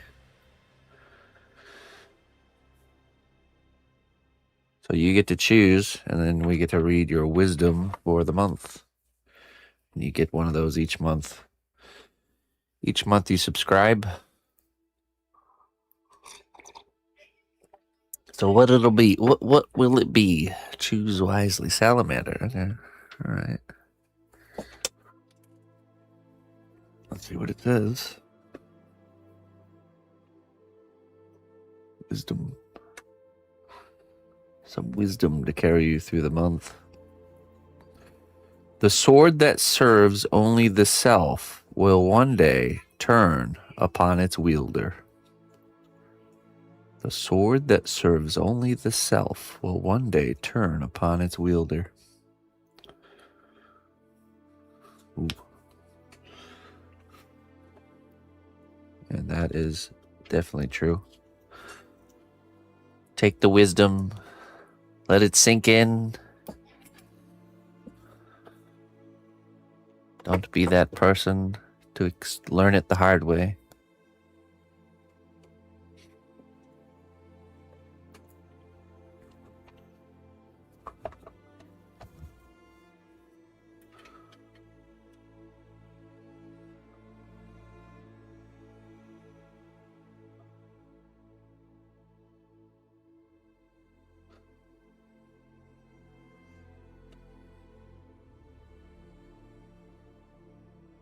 Isn't it crazy if you think about it? If we had a totally selfless, centered culture, that everyone would be doing well. But all it would take is one selfish person to bring it all to ruin.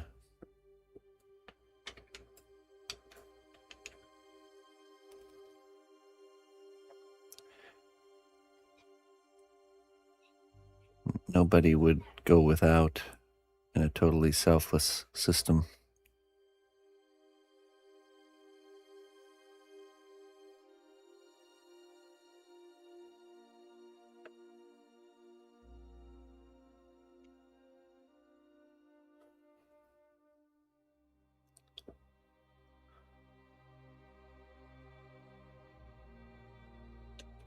It's something I've done a lot where I pay attention to the day closely.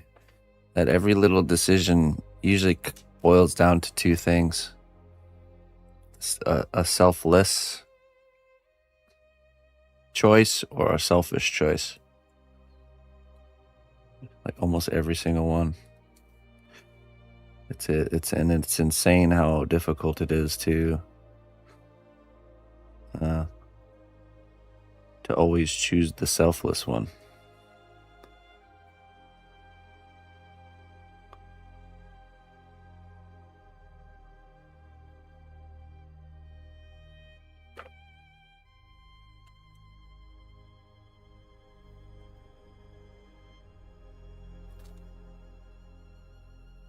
Becoming a parent and a husband has certainly grown me in that respect. Listen closely, traveler, to what I say. Twitch Prime does not even cost a dime. Black Grooves, thank you so very much, my friend. 17 months. Thank you for your support. Thank you very much. I appreciate it.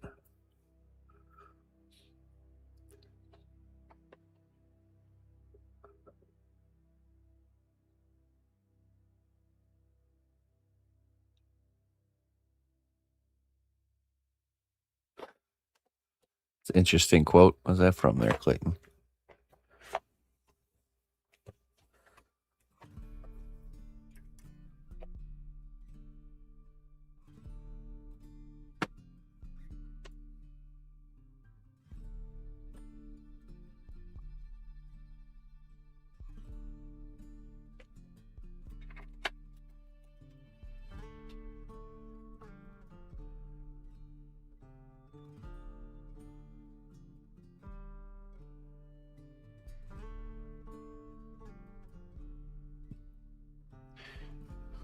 It's not about being perfect because that's impossible, but There is a big difference between trying to be better and not trying to be better. That's really the difference. It's not about actually succeeding at being better. It's literally the opposite of Yoda's wisdom. Yoda has no idea what he's talking about. It's not about doing or not doing. It is all about trying. You're either trying or you're not.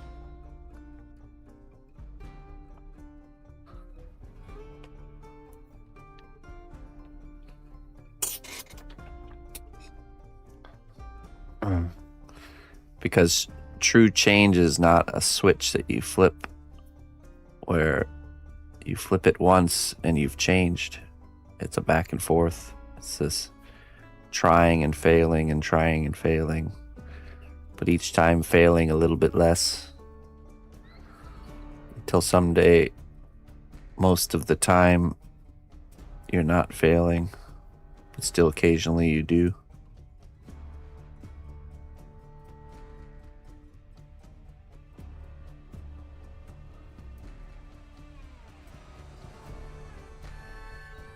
Anything worth doing is worth doing horribly. Right. Yeah, exactly right. Yeah, anything positive for your life, it's better to try to do it and be bad at it than to not try doing it at all.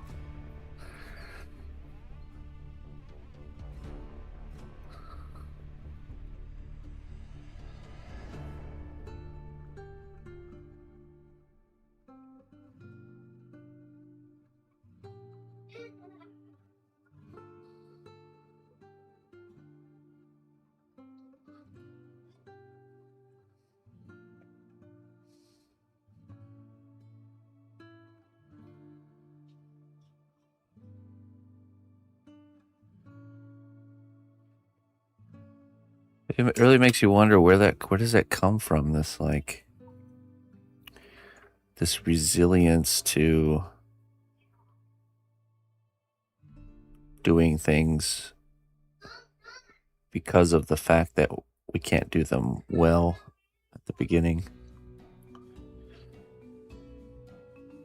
I feel like that's way less when you're younger, when you're a child, and then you just kind of pick up this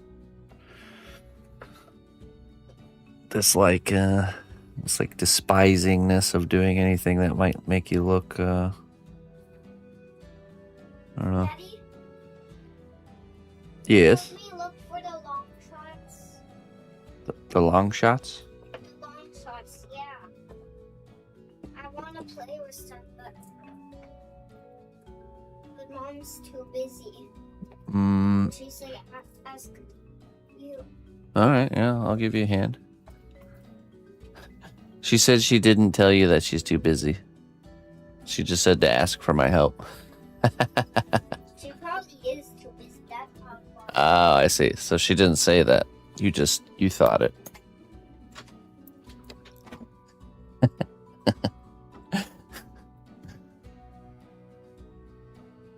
Tammy from Germany. Hey, hello.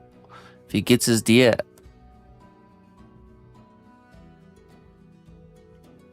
Awesome. Willkommen, Momo Müller. Guten Tag, Deutschlander.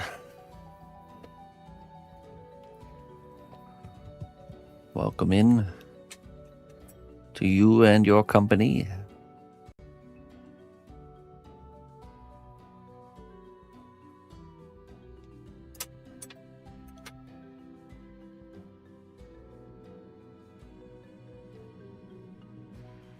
Sehr gut.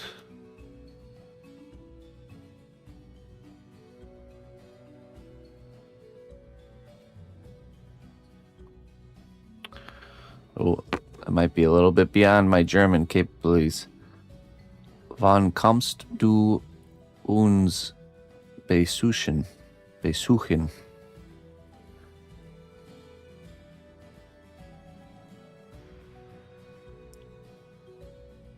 I'm not too sure what you got to switch back to English for me there. I'm not sure what you're asking. I do know a good amount of German, but it's an incomplete knowledge.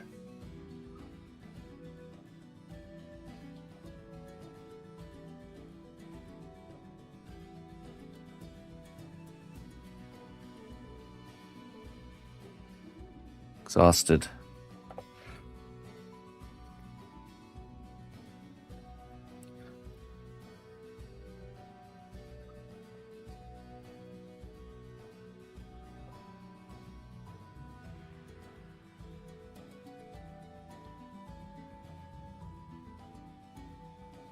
Wo bist du?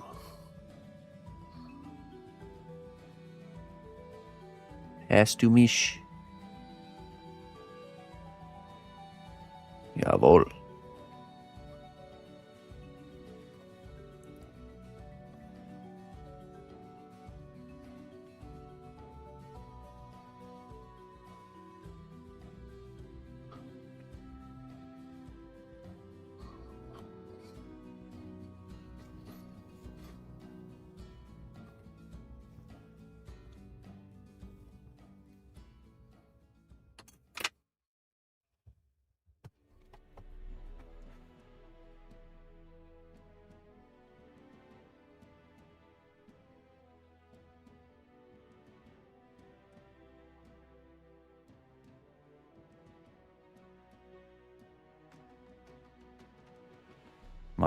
My wife is from Germany. She's from the state of Hessen. Hessisch.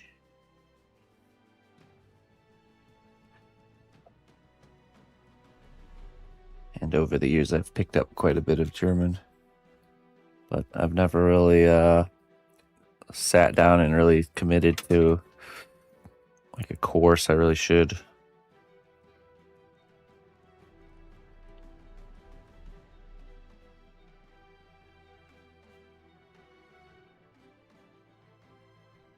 Der, das.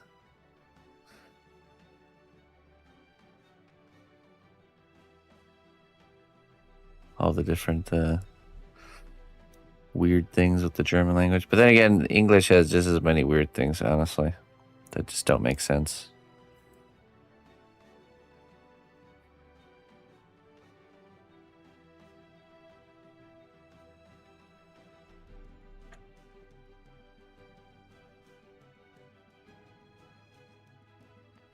Your daughter is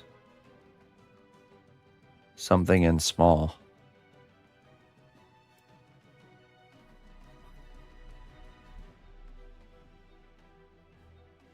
Pretty. Ah, schön. Sehr schön. Süß.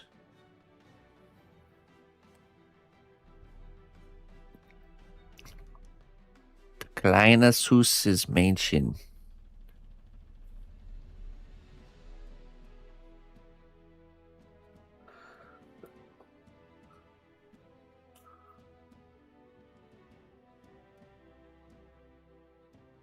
Smart.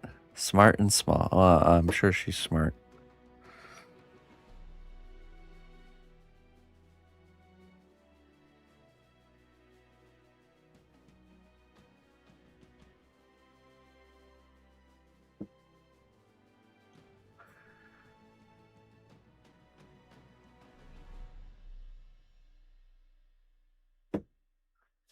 The Germans.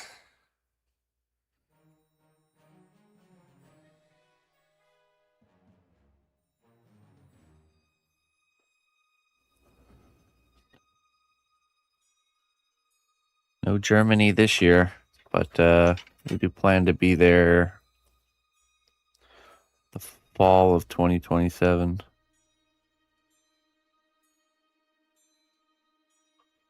We'll be back roaming the Deutschland countryside. Small talking all the Germans at the grocery store. I can't wait.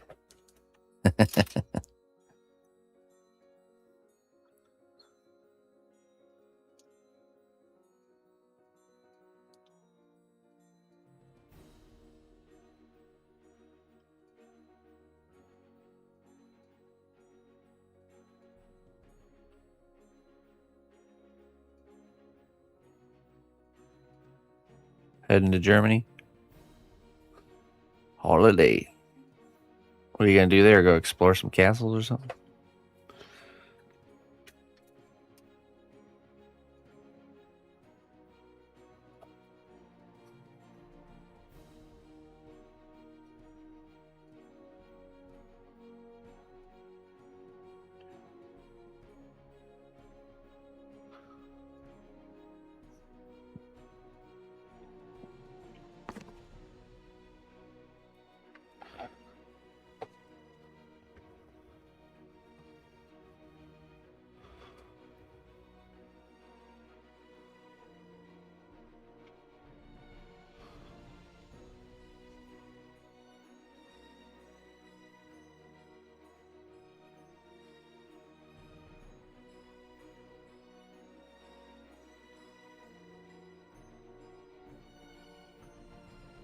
Frankenstein's castle. Ooh.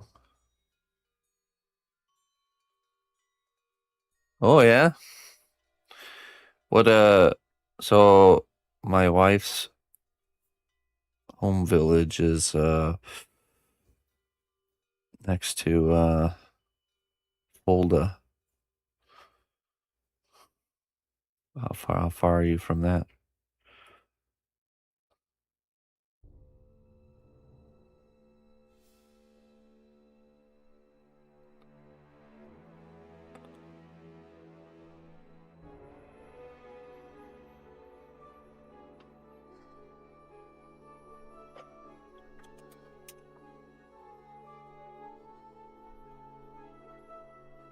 Fulda.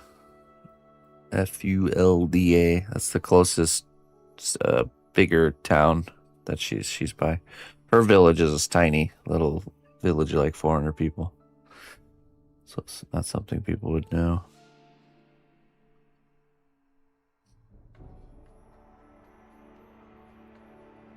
Small little countryside village with an old medieval cathedral in the middle. Well, church, not a cathedral, but it's pretty cool.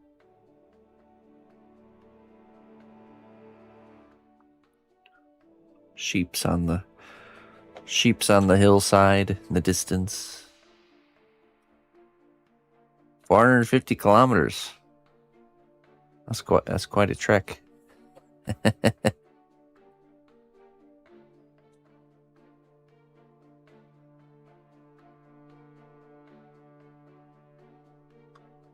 Yeah, it really is, Lenny Lerna. Like, I think you get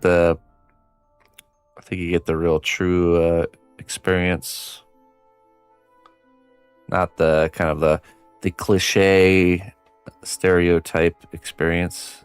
Every country has this like stereotypical what people think of this country experience, like pretzels and sauerkraut and beer, and that's like German culture is so much more than that.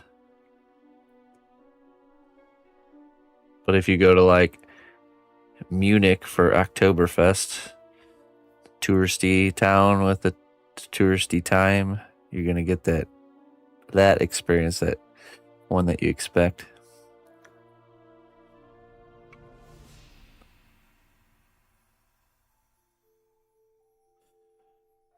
But I mean, getting the real thing requires knowing somebody, You can't just go to like some little village somewhere and expect to just be I mean, maybe you can.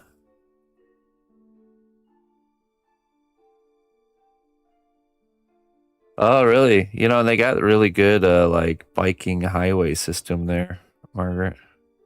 I actually rode on the German bike highway system.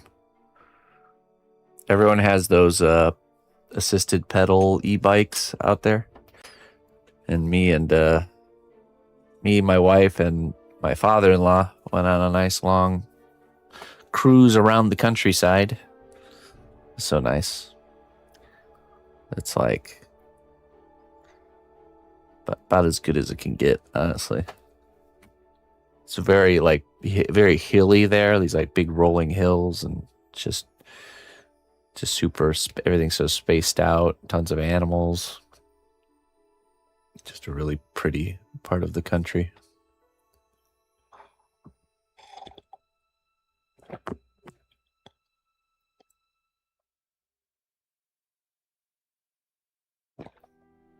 Moldy cheese and booze, huh?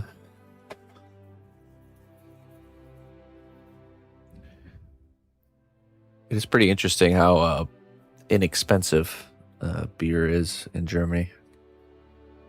Like, significantly different. You get like a giant rack of like 24 large bottles for the same cost as like a 6-pack of imported beer here, of the small bottles.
Oops, wrong girl.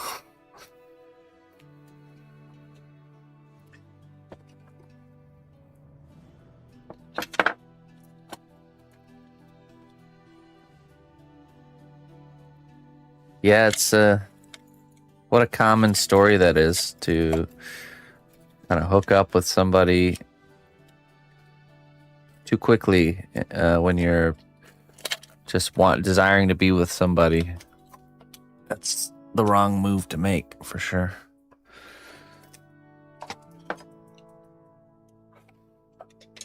We have to focus on ourselves and get our own.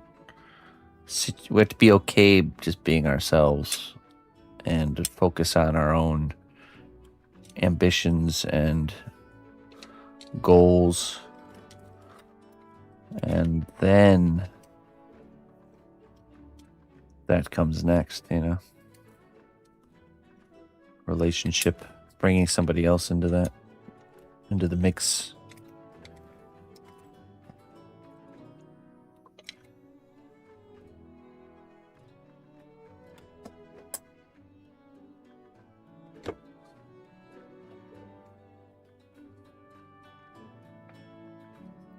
Sergeant Major.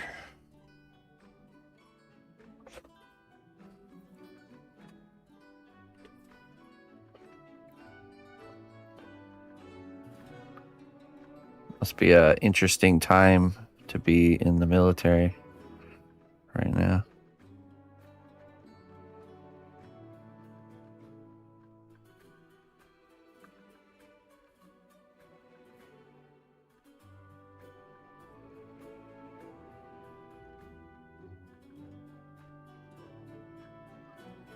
Lots of uncertainty. Then again, the reality is times are always uncertain for everybody. It's just the truth.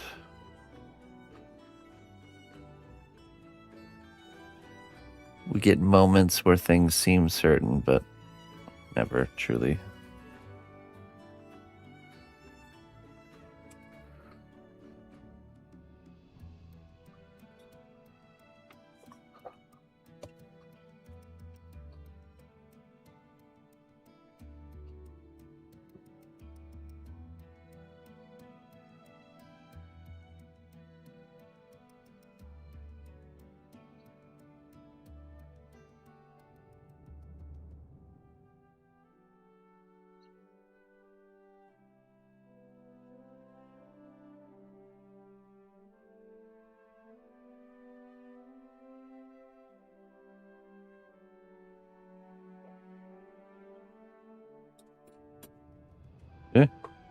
Oh, yeah.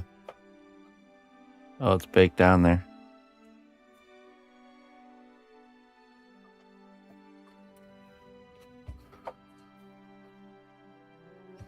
Scorch looking out.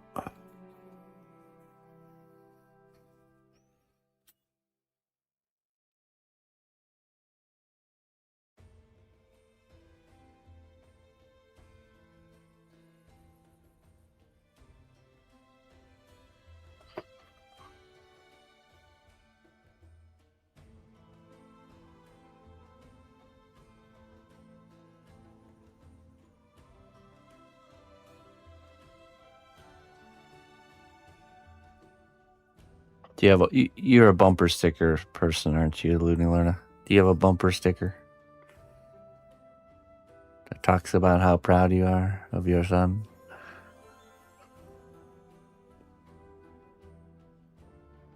No way. Okay. There's nothing wrong with it. I was just curious. Ah, shirts. Your shirt wearer.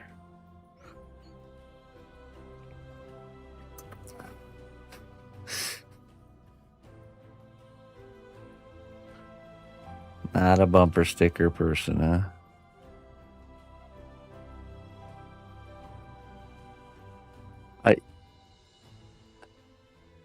I think it's maybe it's just me, but with bumper stickers, I just feel like, do I really want to put out into the world information about myself? Like like a billboard that you could, some people, they do a lot of bumper stickers. You can almost kind of know what that person's like because of their bumper stickers. It's like, I've never really been a fan of that. Like a lot, even some people have like the little families, the little like skeleton people or whatever, where it shows like how many animals they have and kids, and it's like that's I don't know about that. I don't know if I want to broadcast to everybody in the world details about my life like that. Maybe I'm just overly cautious, but I've just never been a fan of that. What if I want to broadcast the world that I'm a whimsical goose? Well, yeah, I mean, sure. Certainly that couldn't be used against you.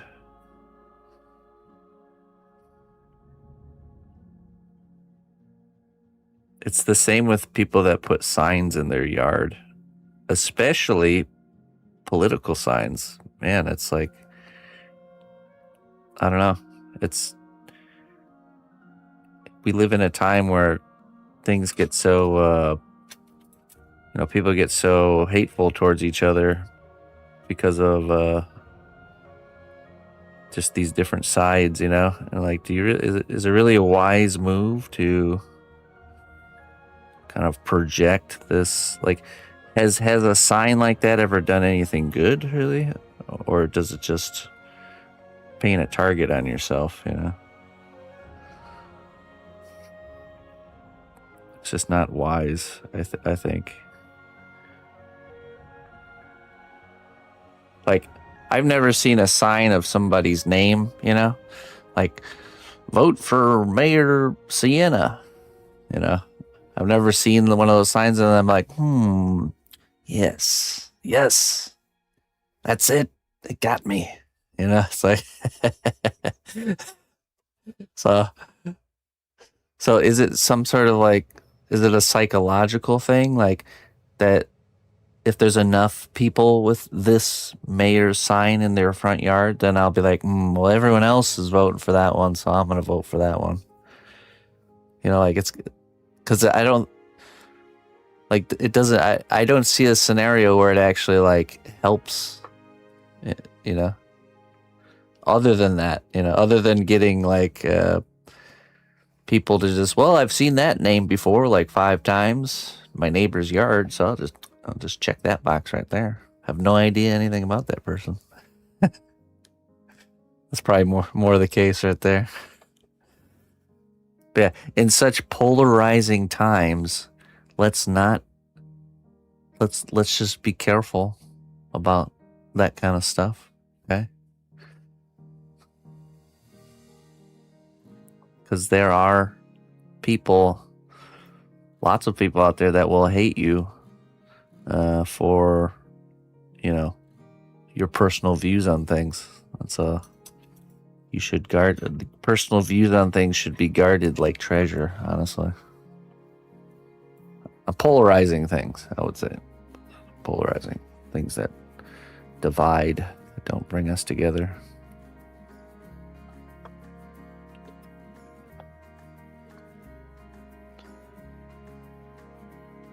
Someone say treasure? Yes.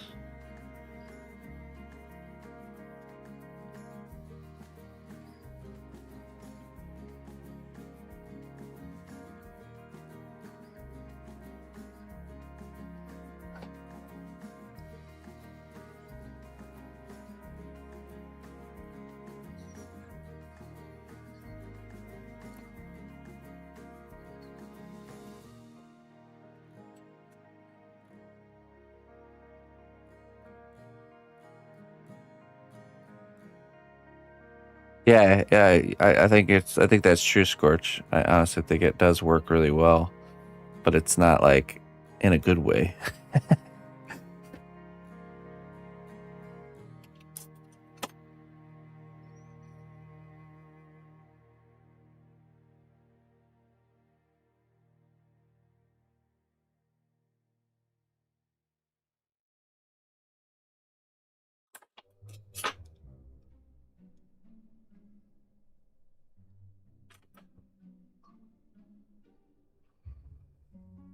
So it's a storm outside right now. Keep hearing.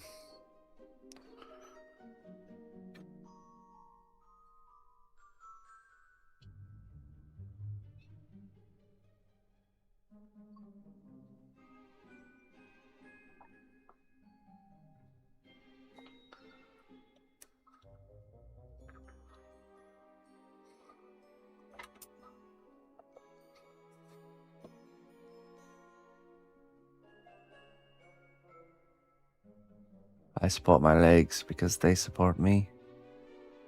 Do you support your legs, PB? How many squats have you done this last week?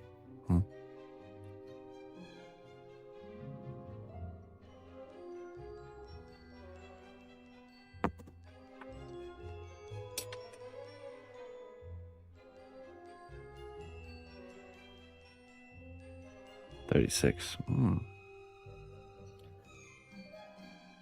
Not too bad. Better than 0.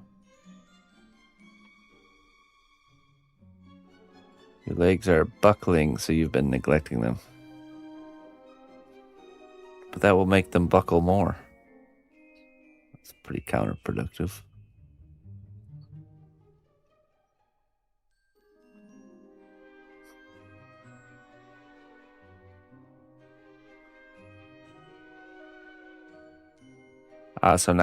So what you're saying is you support your legs because they support you. But if they stop supporting you, then you stop supporting them. I see.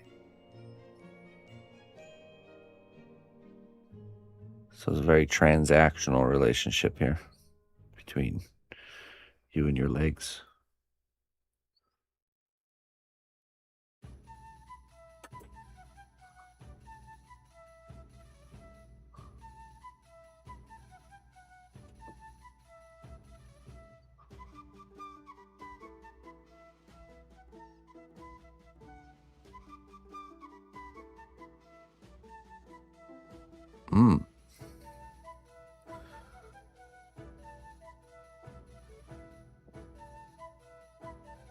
Oh, yeah.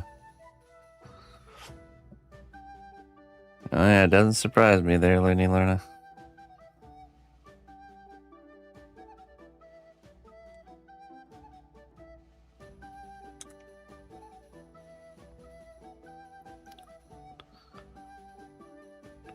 Humans have never really been very good at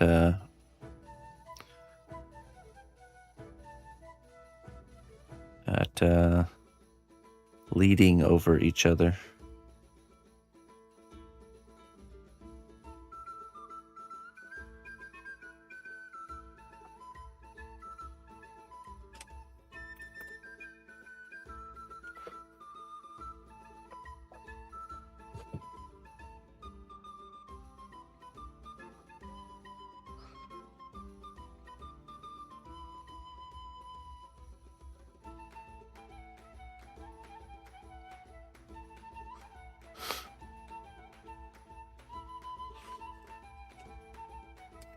You support Spider-Man?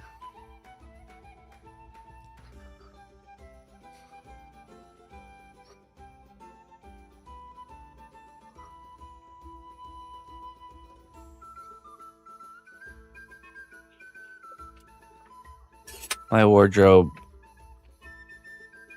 is about 10 CNAP Bush logo shirts. Actually, maybe not 10. Probably more like 7. With faded logos and holes in them. And maybe 1 or 2 non-CNAP Bush logo shirts that are just blank.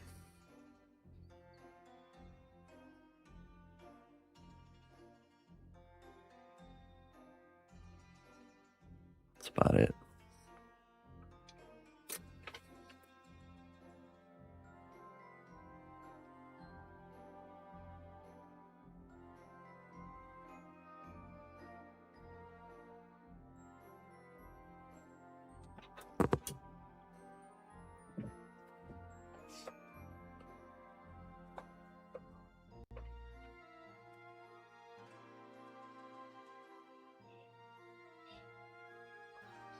Not one time has anyone ever asked me about the logo on my shirt, though. So, actually, I think it did happen one time, where someone mentioned or talked about the logo on my shirt.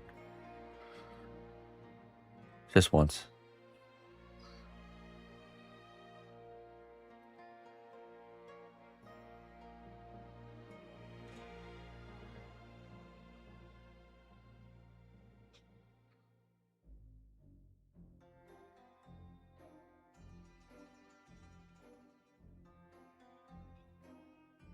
Picture of one of my sculptures.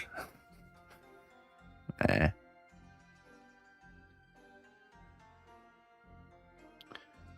was just gonna find like a billboard, like a cheap billboard out in the countryside, and do like this super tacky CNAP Bush stream billboard. Something you'd see in like Fallout, on a Fallout billboard. I've always wanted to do that. Just for fun, just to be able to drive by it and see.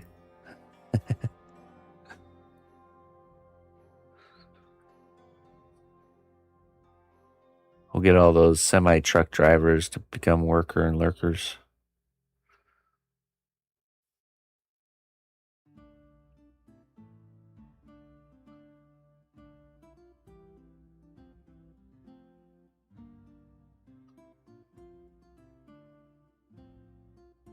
We need to think tank some billboard slogans.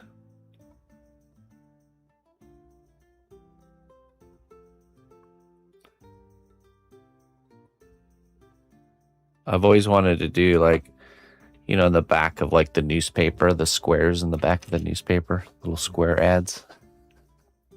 Just start randomly doing stuff like that all over the place. Just to wait and see one of you guys coming back and saying you've seen it. So I was looking through a newspaper sitting on my grandma and grandpa's table. I flip it over to the backside and I saw your logo there.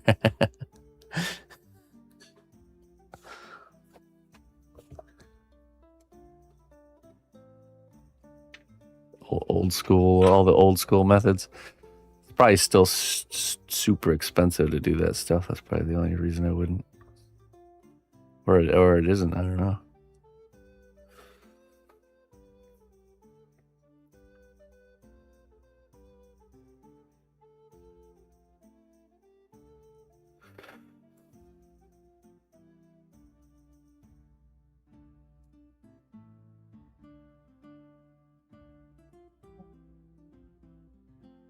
Sounds like a toxic relationship, Looney Lorna. Holding me back for your own personal agenda here.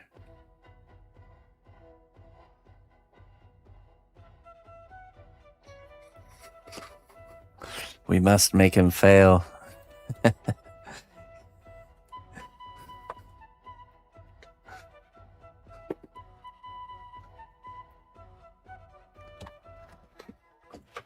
He can never know his true value.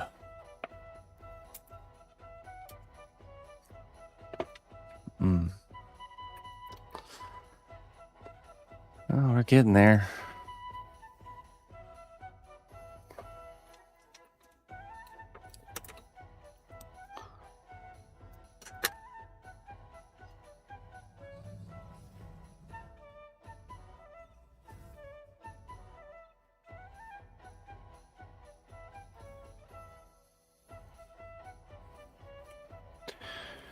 All right, let me refill my coffee.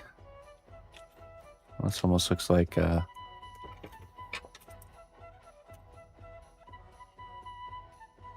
goblin's head is his head here.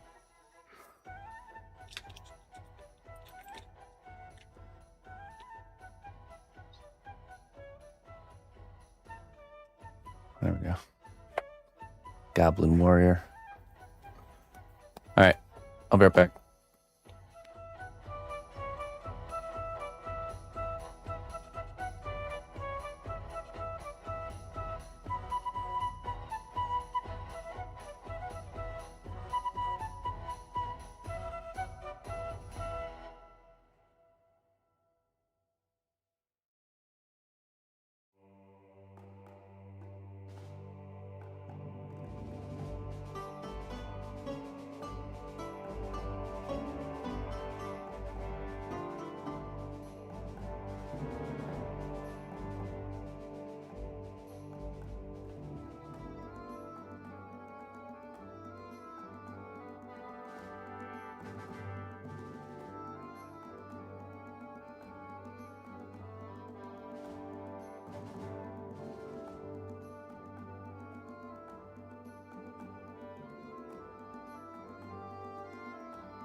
I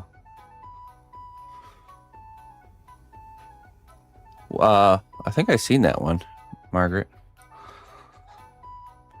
Was it in Fulda? Yeah, I think it was. Got a lot of really cool old stuff there.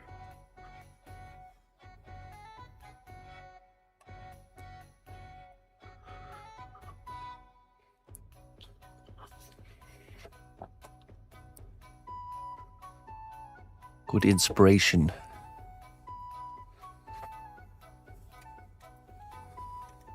Hello, Dishido. Good day to you.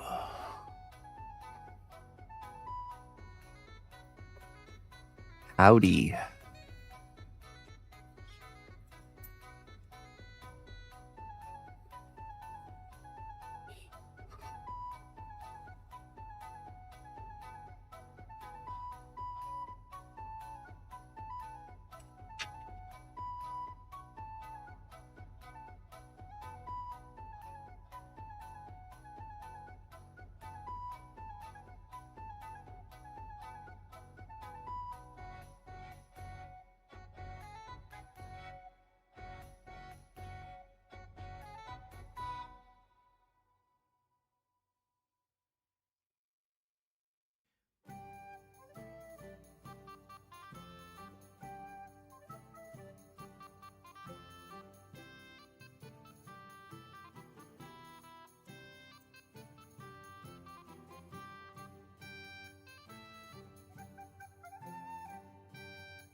Strange indeed.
A new day, a new set of challenges. Now they're D.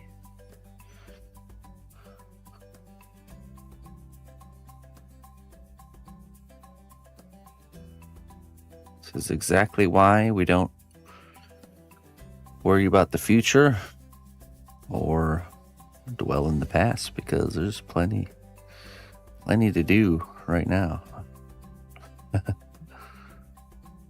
Plenty to deal with today.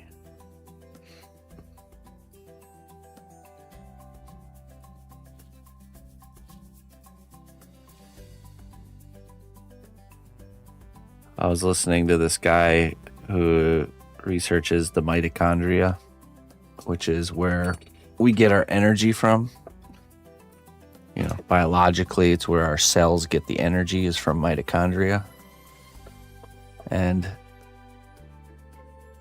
when you are stressed, your body has a stress response and releases cortisol, which is the stress hormone. And he had done a test that proved that he had cells in a dish, and he added cortisol to the mix, and the cell required 60% more energy just to continue existing than without the cortisol. So this is what's happening on a cellular level. He said of course this was cells in a Petri dish, and our bodies have systems to like kind of dampen that effect, but it's still very much a thing that if you're stressed out and you're having these stress responses, releasing cortisol, that you're just draining your energy. So, and I'm sure everyone knows that, that's dealt with stress before. So,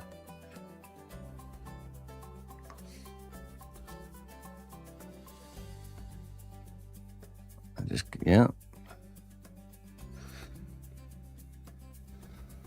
If it's out of your control, it's out of your control.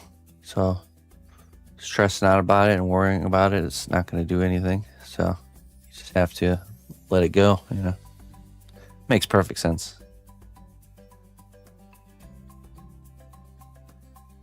Yeah, it's actually, so stress actually can be good if you don't have a lot of it. And then obviously you can't live life without ever having stress. You're always going to have these events and moments that happen that flare it up. I'm a pretty stress-free person, but I'll have situations or moments where it happens.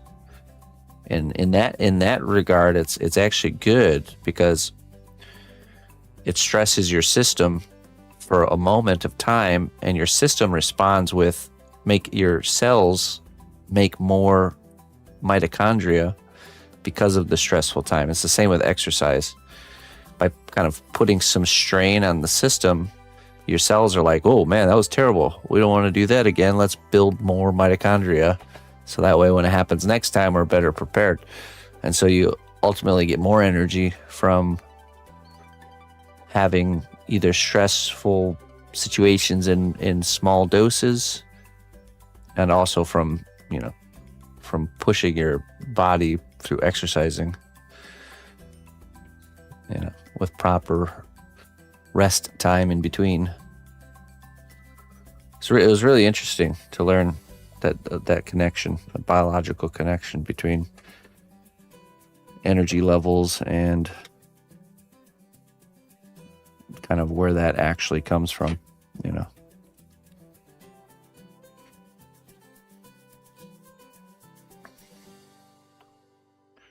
And he specifically was looking into the graying of hair and how our hair turns gray as we get older, and showed instances where he was able to reverse graying.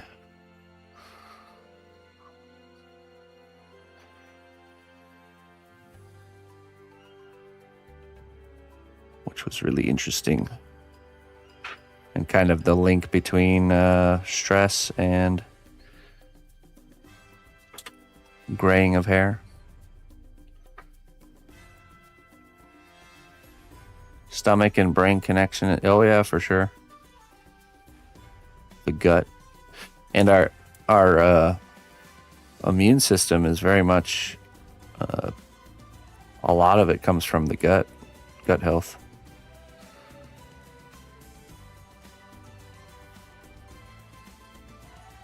We actually, so the dog, we'll call him Buddy, our new dog that we rescued from the streets, that was in rough shape when we got him. We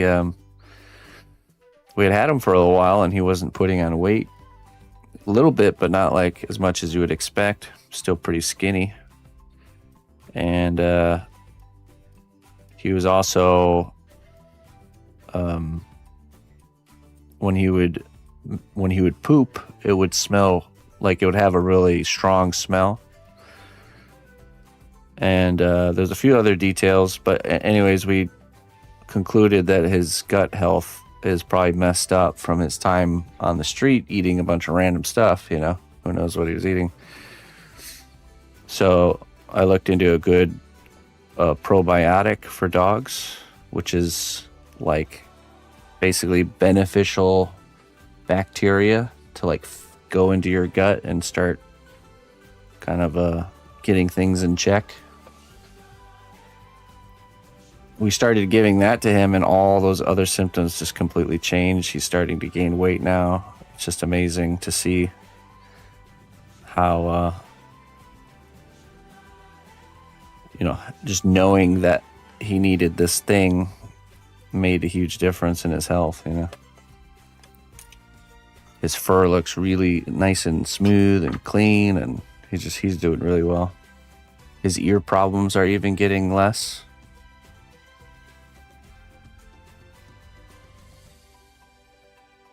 So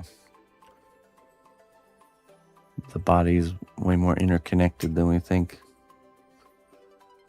Yeah, he's doing good. He's doing really good. He's a good doggy.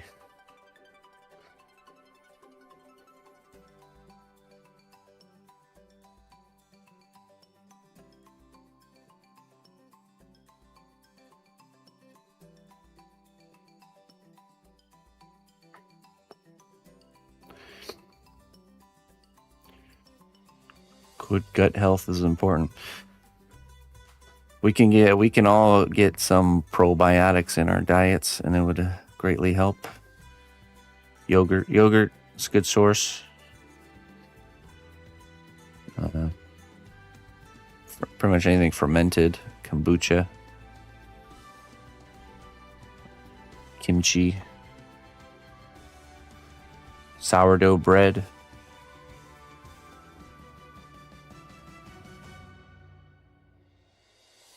Healthy body, healthy mind, yeah. Sauerkraut, yeah. It's a prebiotic. It's just a bunch of cultured bacteria goes in his food. It supports his digestion, because the problem is he was getting good food, but his body wasn't absorbing it because his gut microbiome was all messed up from his time on the street. So fix the gut first, and then everything else started to fix. That's good, PB. Yeah, that's good. Yes, get away from the sugar and bread. Sugar and wheat.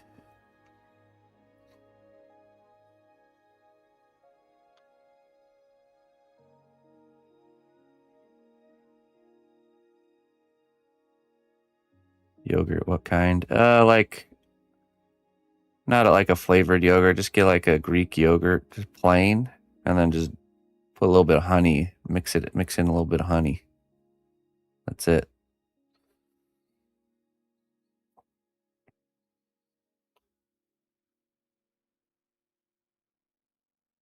Skyr. Yeah, we've been getting that actually. Siggy's. You can get that here in the States. It's Icelandic yogurt. Skyr works good too. Yogurt. Don't hurt your yog. Oh, yogurt.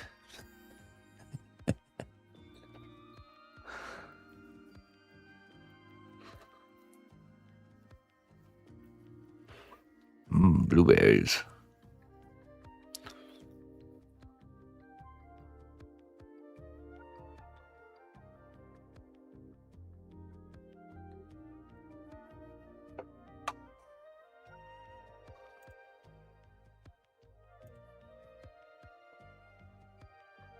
My yogurts.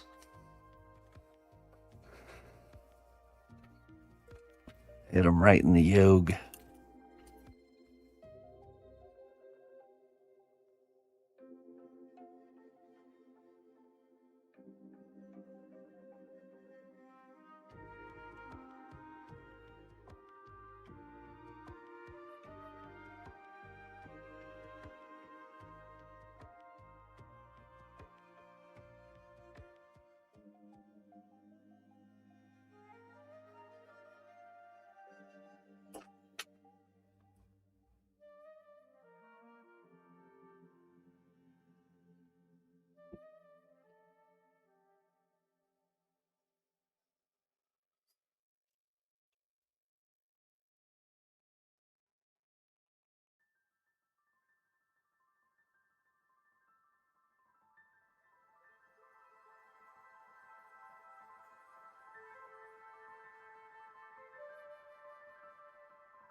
Yeah, there's a lot of really good benefits of eating pumpkin seeds too. I would look into that. There's a lot of positives.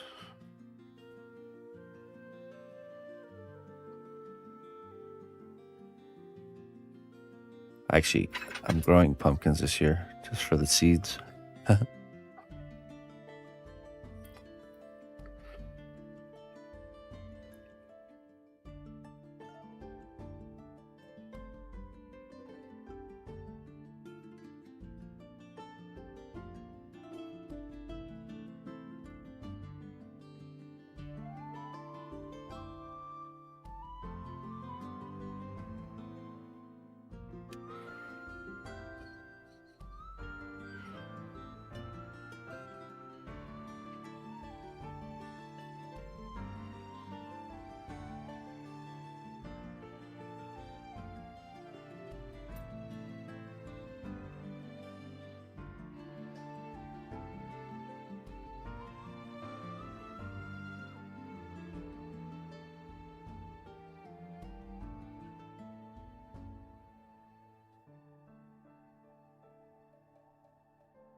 Oh, nice.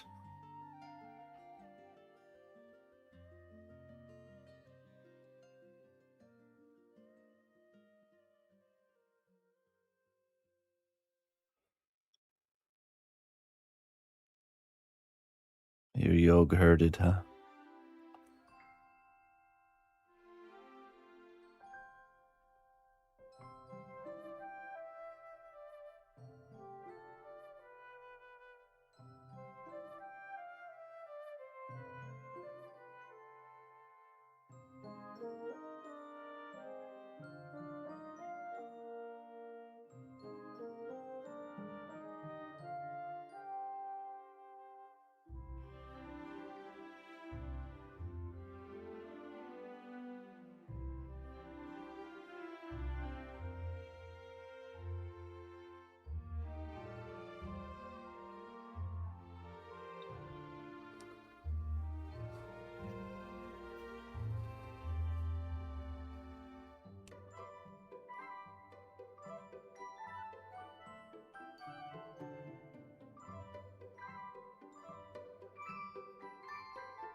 The strength of the Sea Knot Bush Kingdom lies not in our walls, but in our people.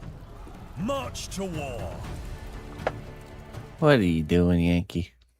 Coming in here making all that racket. Hello, hello, welcome. How you doing, my friend? Quiet as a mouse. You blew holes in the castle wall. What are you talking about? Can't just quietly blow holes in castle walls. This guy.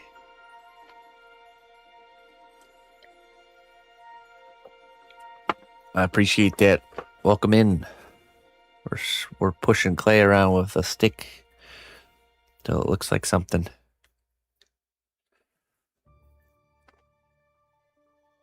What were you up to today, Mr. Yankee? I have bad news, Yankee. Bad news. All of my garlic basically failed this year.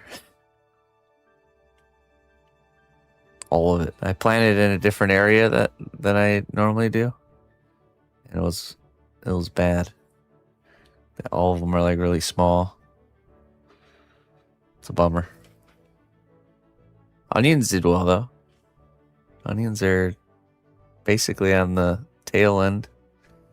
Almost ready to harvest them. But we got a lot of rain, so quite a few of them have succumbed to some sort of fungus, I think. But I planted like 300, so I'm good. Should still get a good harvest. Mega bummer, I know. Garlic's the biggest bummer because I look forward to it the most. And it takes so long to get the harvest. By the time you know something's wrong, it's too late. So what else is doing well? I got some ground cherries. Raspberry bush is really starting to flourish.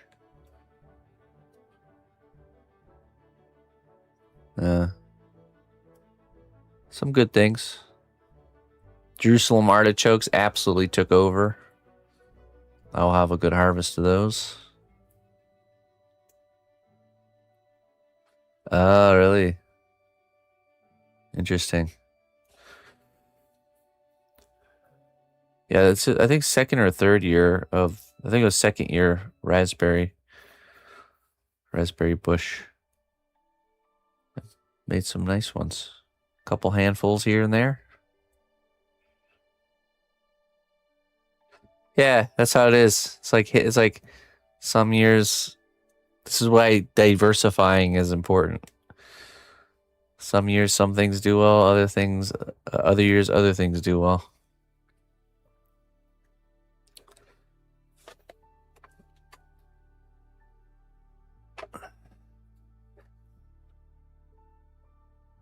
The mosquitoes have gotten really bad all of a sudden here. It was like mosquitoes were like not even around. I was actually spraying and kind of keeping them at bay for a long time, but it was like right before 4th of July weekend.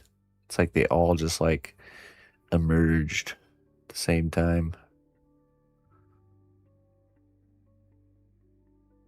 I think there's multiple different species that kind of almost like emerge at different timings.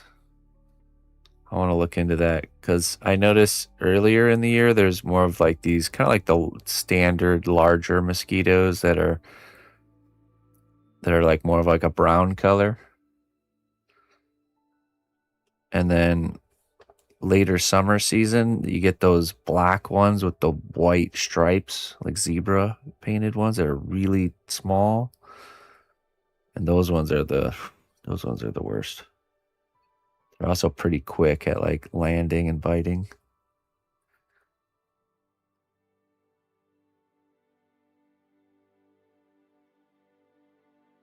So that's what farmers sit and talk about when they have coffee for 2 hours in a restaurant. Yeah, probably.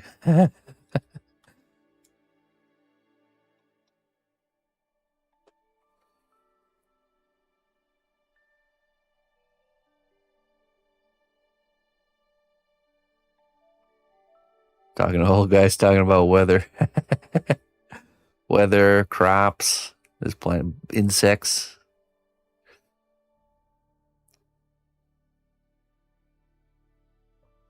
Yeah, it's that realization that we all spawn into this world with no manual, no no how-to guide really. Just learning from each other who also spawned into this world without any tutorial. And so we're all just trying to figure things out. So that's why we got to share information.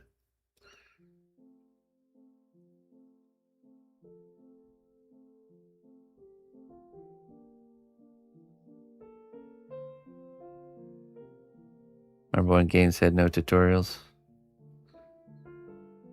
Yeah, it had a very similar trajectory to my life. A bunch of early failure leading to pain and suffering, followed by steadily progression.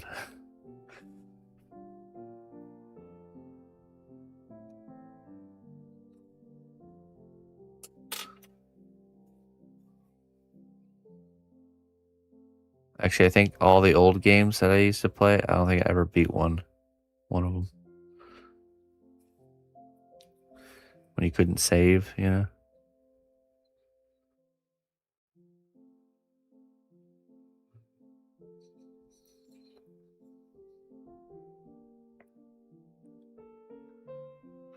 I was not a completionist.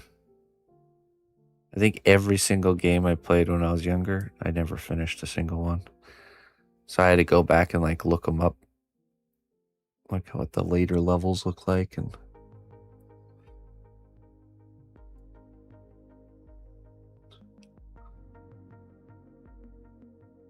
you say games? Yeah, bingo and Monopoly, Springmill.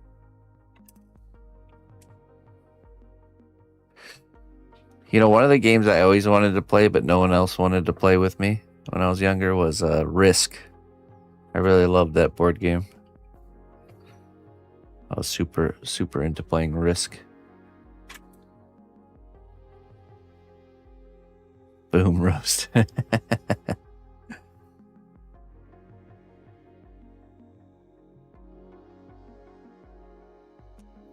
I had a Lord of the Rings Risk board.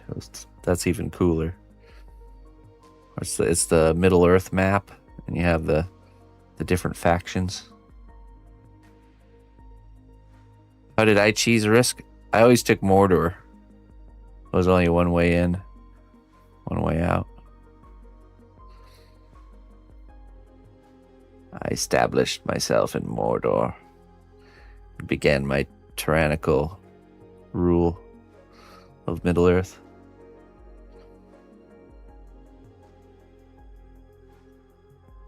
Protected by mountain ranges on all sides.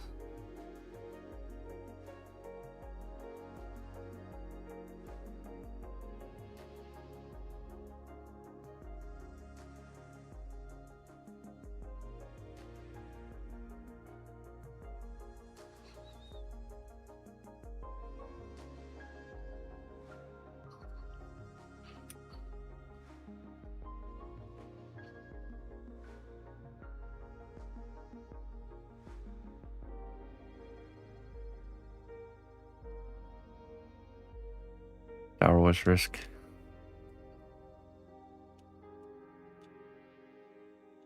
A game I didn't discover till later in life that I knew I would have loved back then was Catan. The Settlers of Catan. That's a really good one.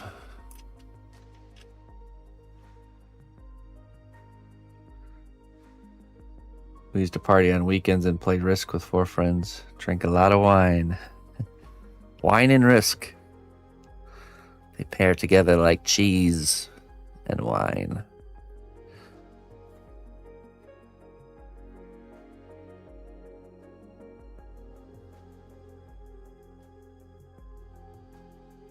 I think when we played without the ring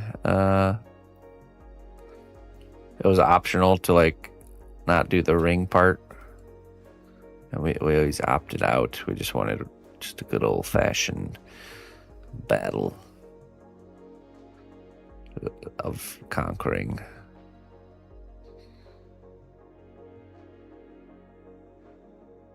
I think that's what made me love games like Sid Meier's Pirates and Mountain Blade was Risk. That idea of having like little groups of, band of military troops, and you clash against another group and basically roll the dice to see who wins.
The angle to get in here.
Yeah, like standard risk.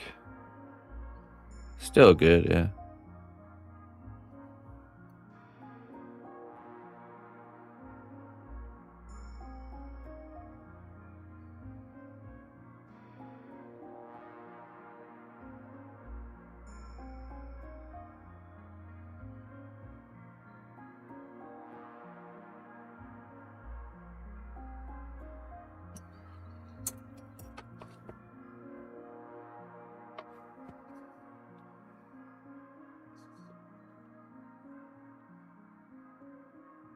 We're getting pretty close here.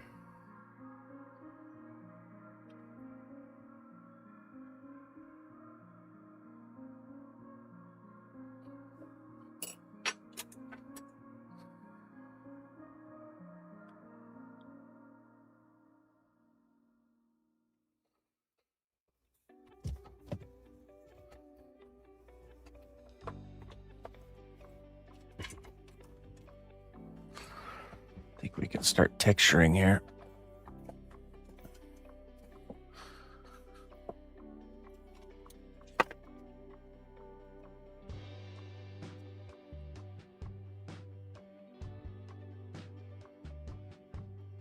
All right, Looney.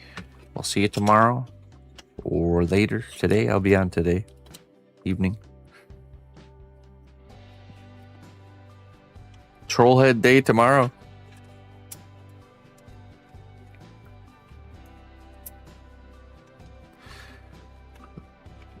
The day of Trollheads is upon us. Ready yourselves, friends.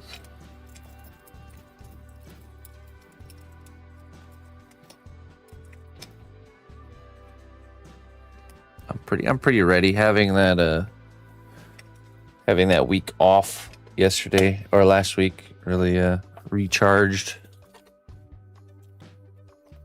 It's a good reset. I'm ready. Ready for more.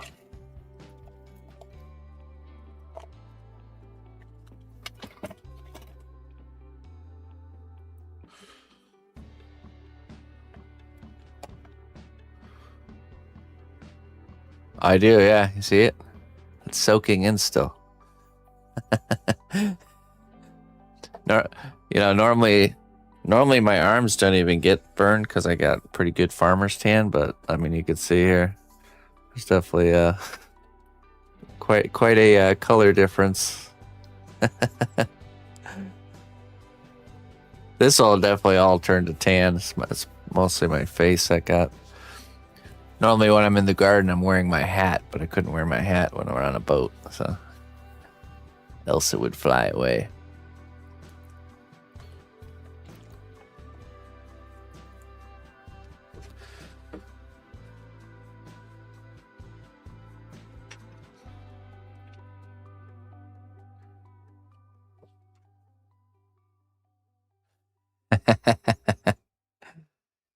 White as a ghost.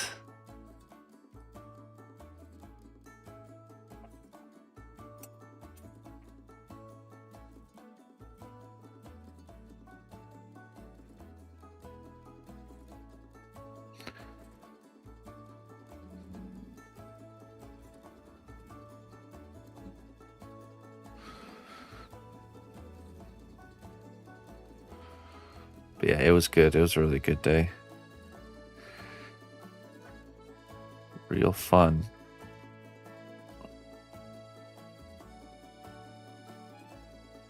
Yeah, pizza oven went well. So it was the second time using it, and man, it's super efficient. We'll just say that.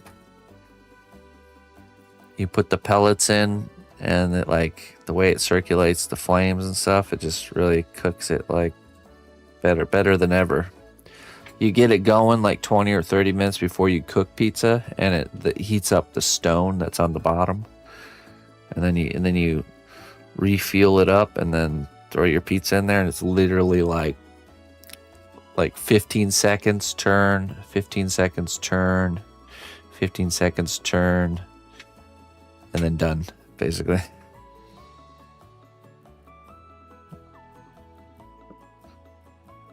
Super hot.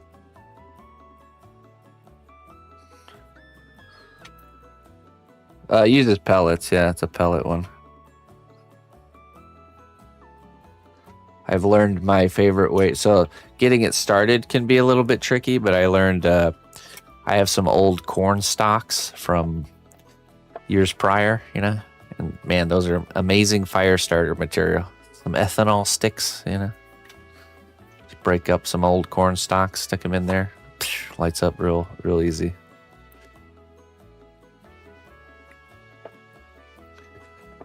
Get some of them ethanol sticks. Corn fuel.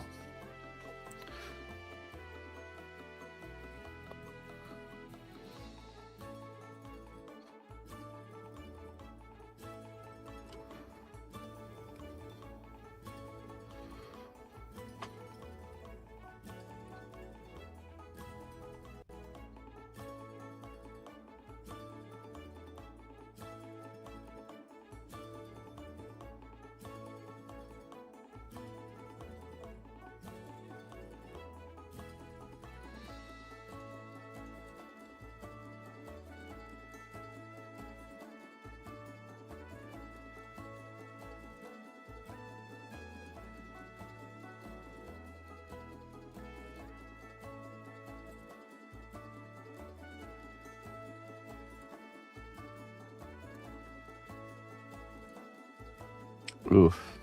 Yeah.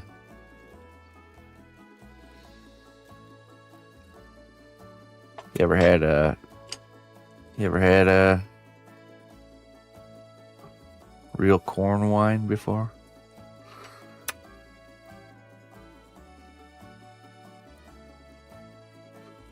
Corn liquor.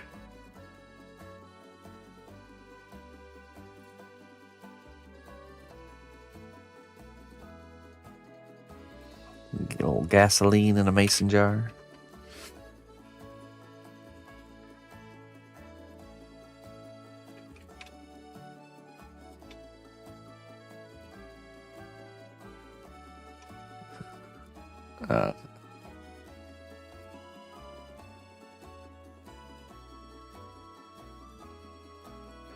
One year we had CNOTCon and we had some locals offer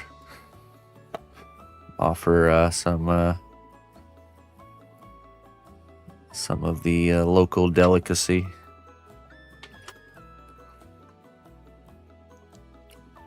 That was an interesting CNOTCon. We'll just say that.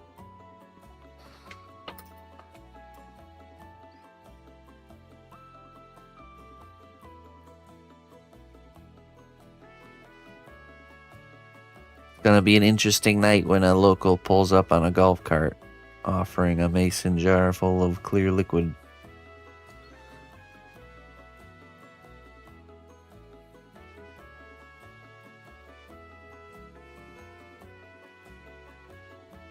Well, we don't want to offend the locals. We must partake.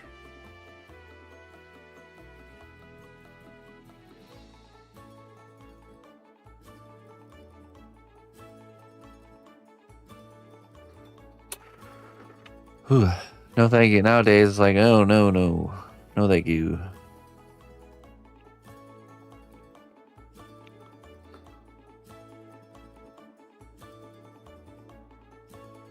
I will pass.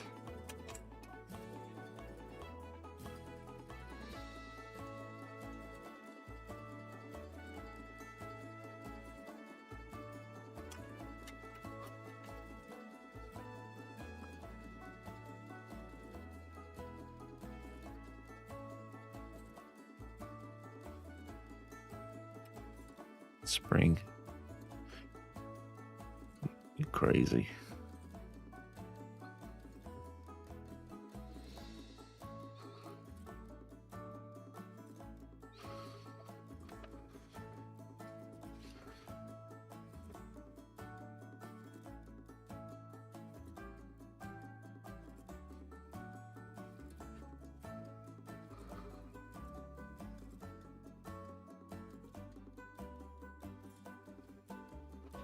Sherry, have a good night. We'll catch you later.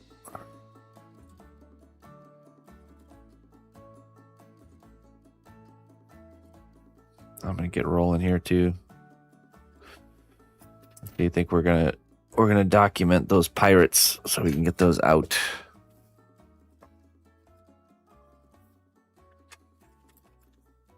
Gonna leave that there for now, folks. Not bad. We almost got that arm done. Finish it off with a nice detail layer. Then it'll be baked. Then we could do the other arm. Getting pretty close to the finish line on this guy here. Let's see.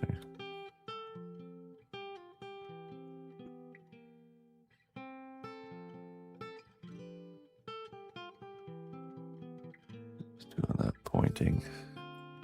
Actually, I think we're going to change his positioning of his arm a little bit. Like this. There we go.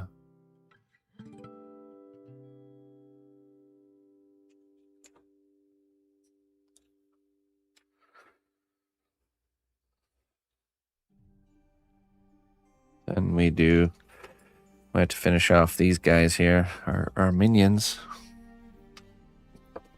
Bring it together on a base and we'll be looking pretty good, so.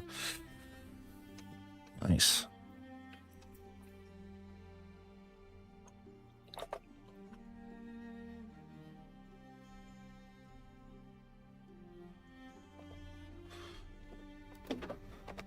Thank you, Mr. Brightside. Thank you.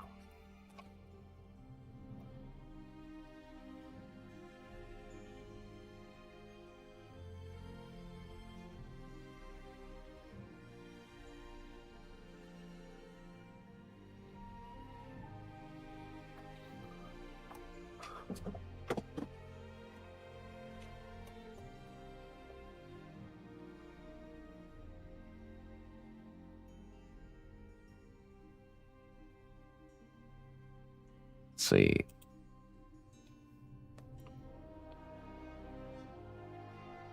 Let's find someone to raid. I'm gonna get out of here. I'll be back on this evening at 6 p.m. Central Time. We're working on the Tarkov piece, Escape from Tarkov.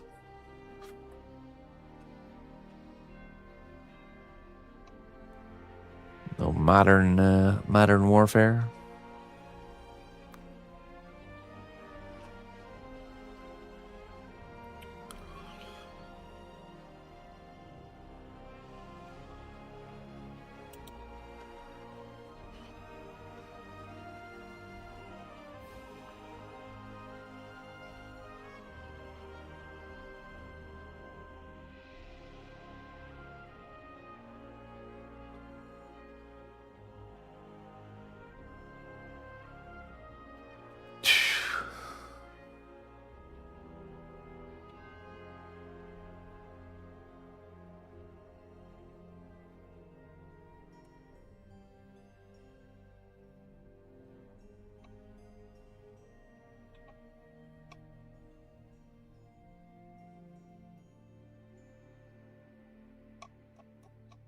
All right.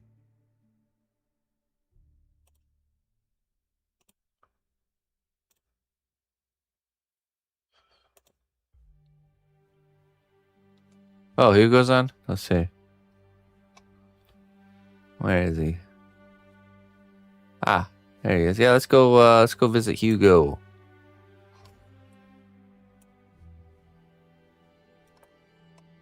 Oh, getting into some nice juicy detail work.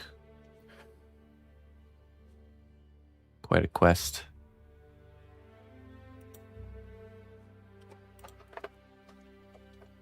Let's go check out some sculpting with Mr. Hugo. Till next time, my friends. Bye-bye.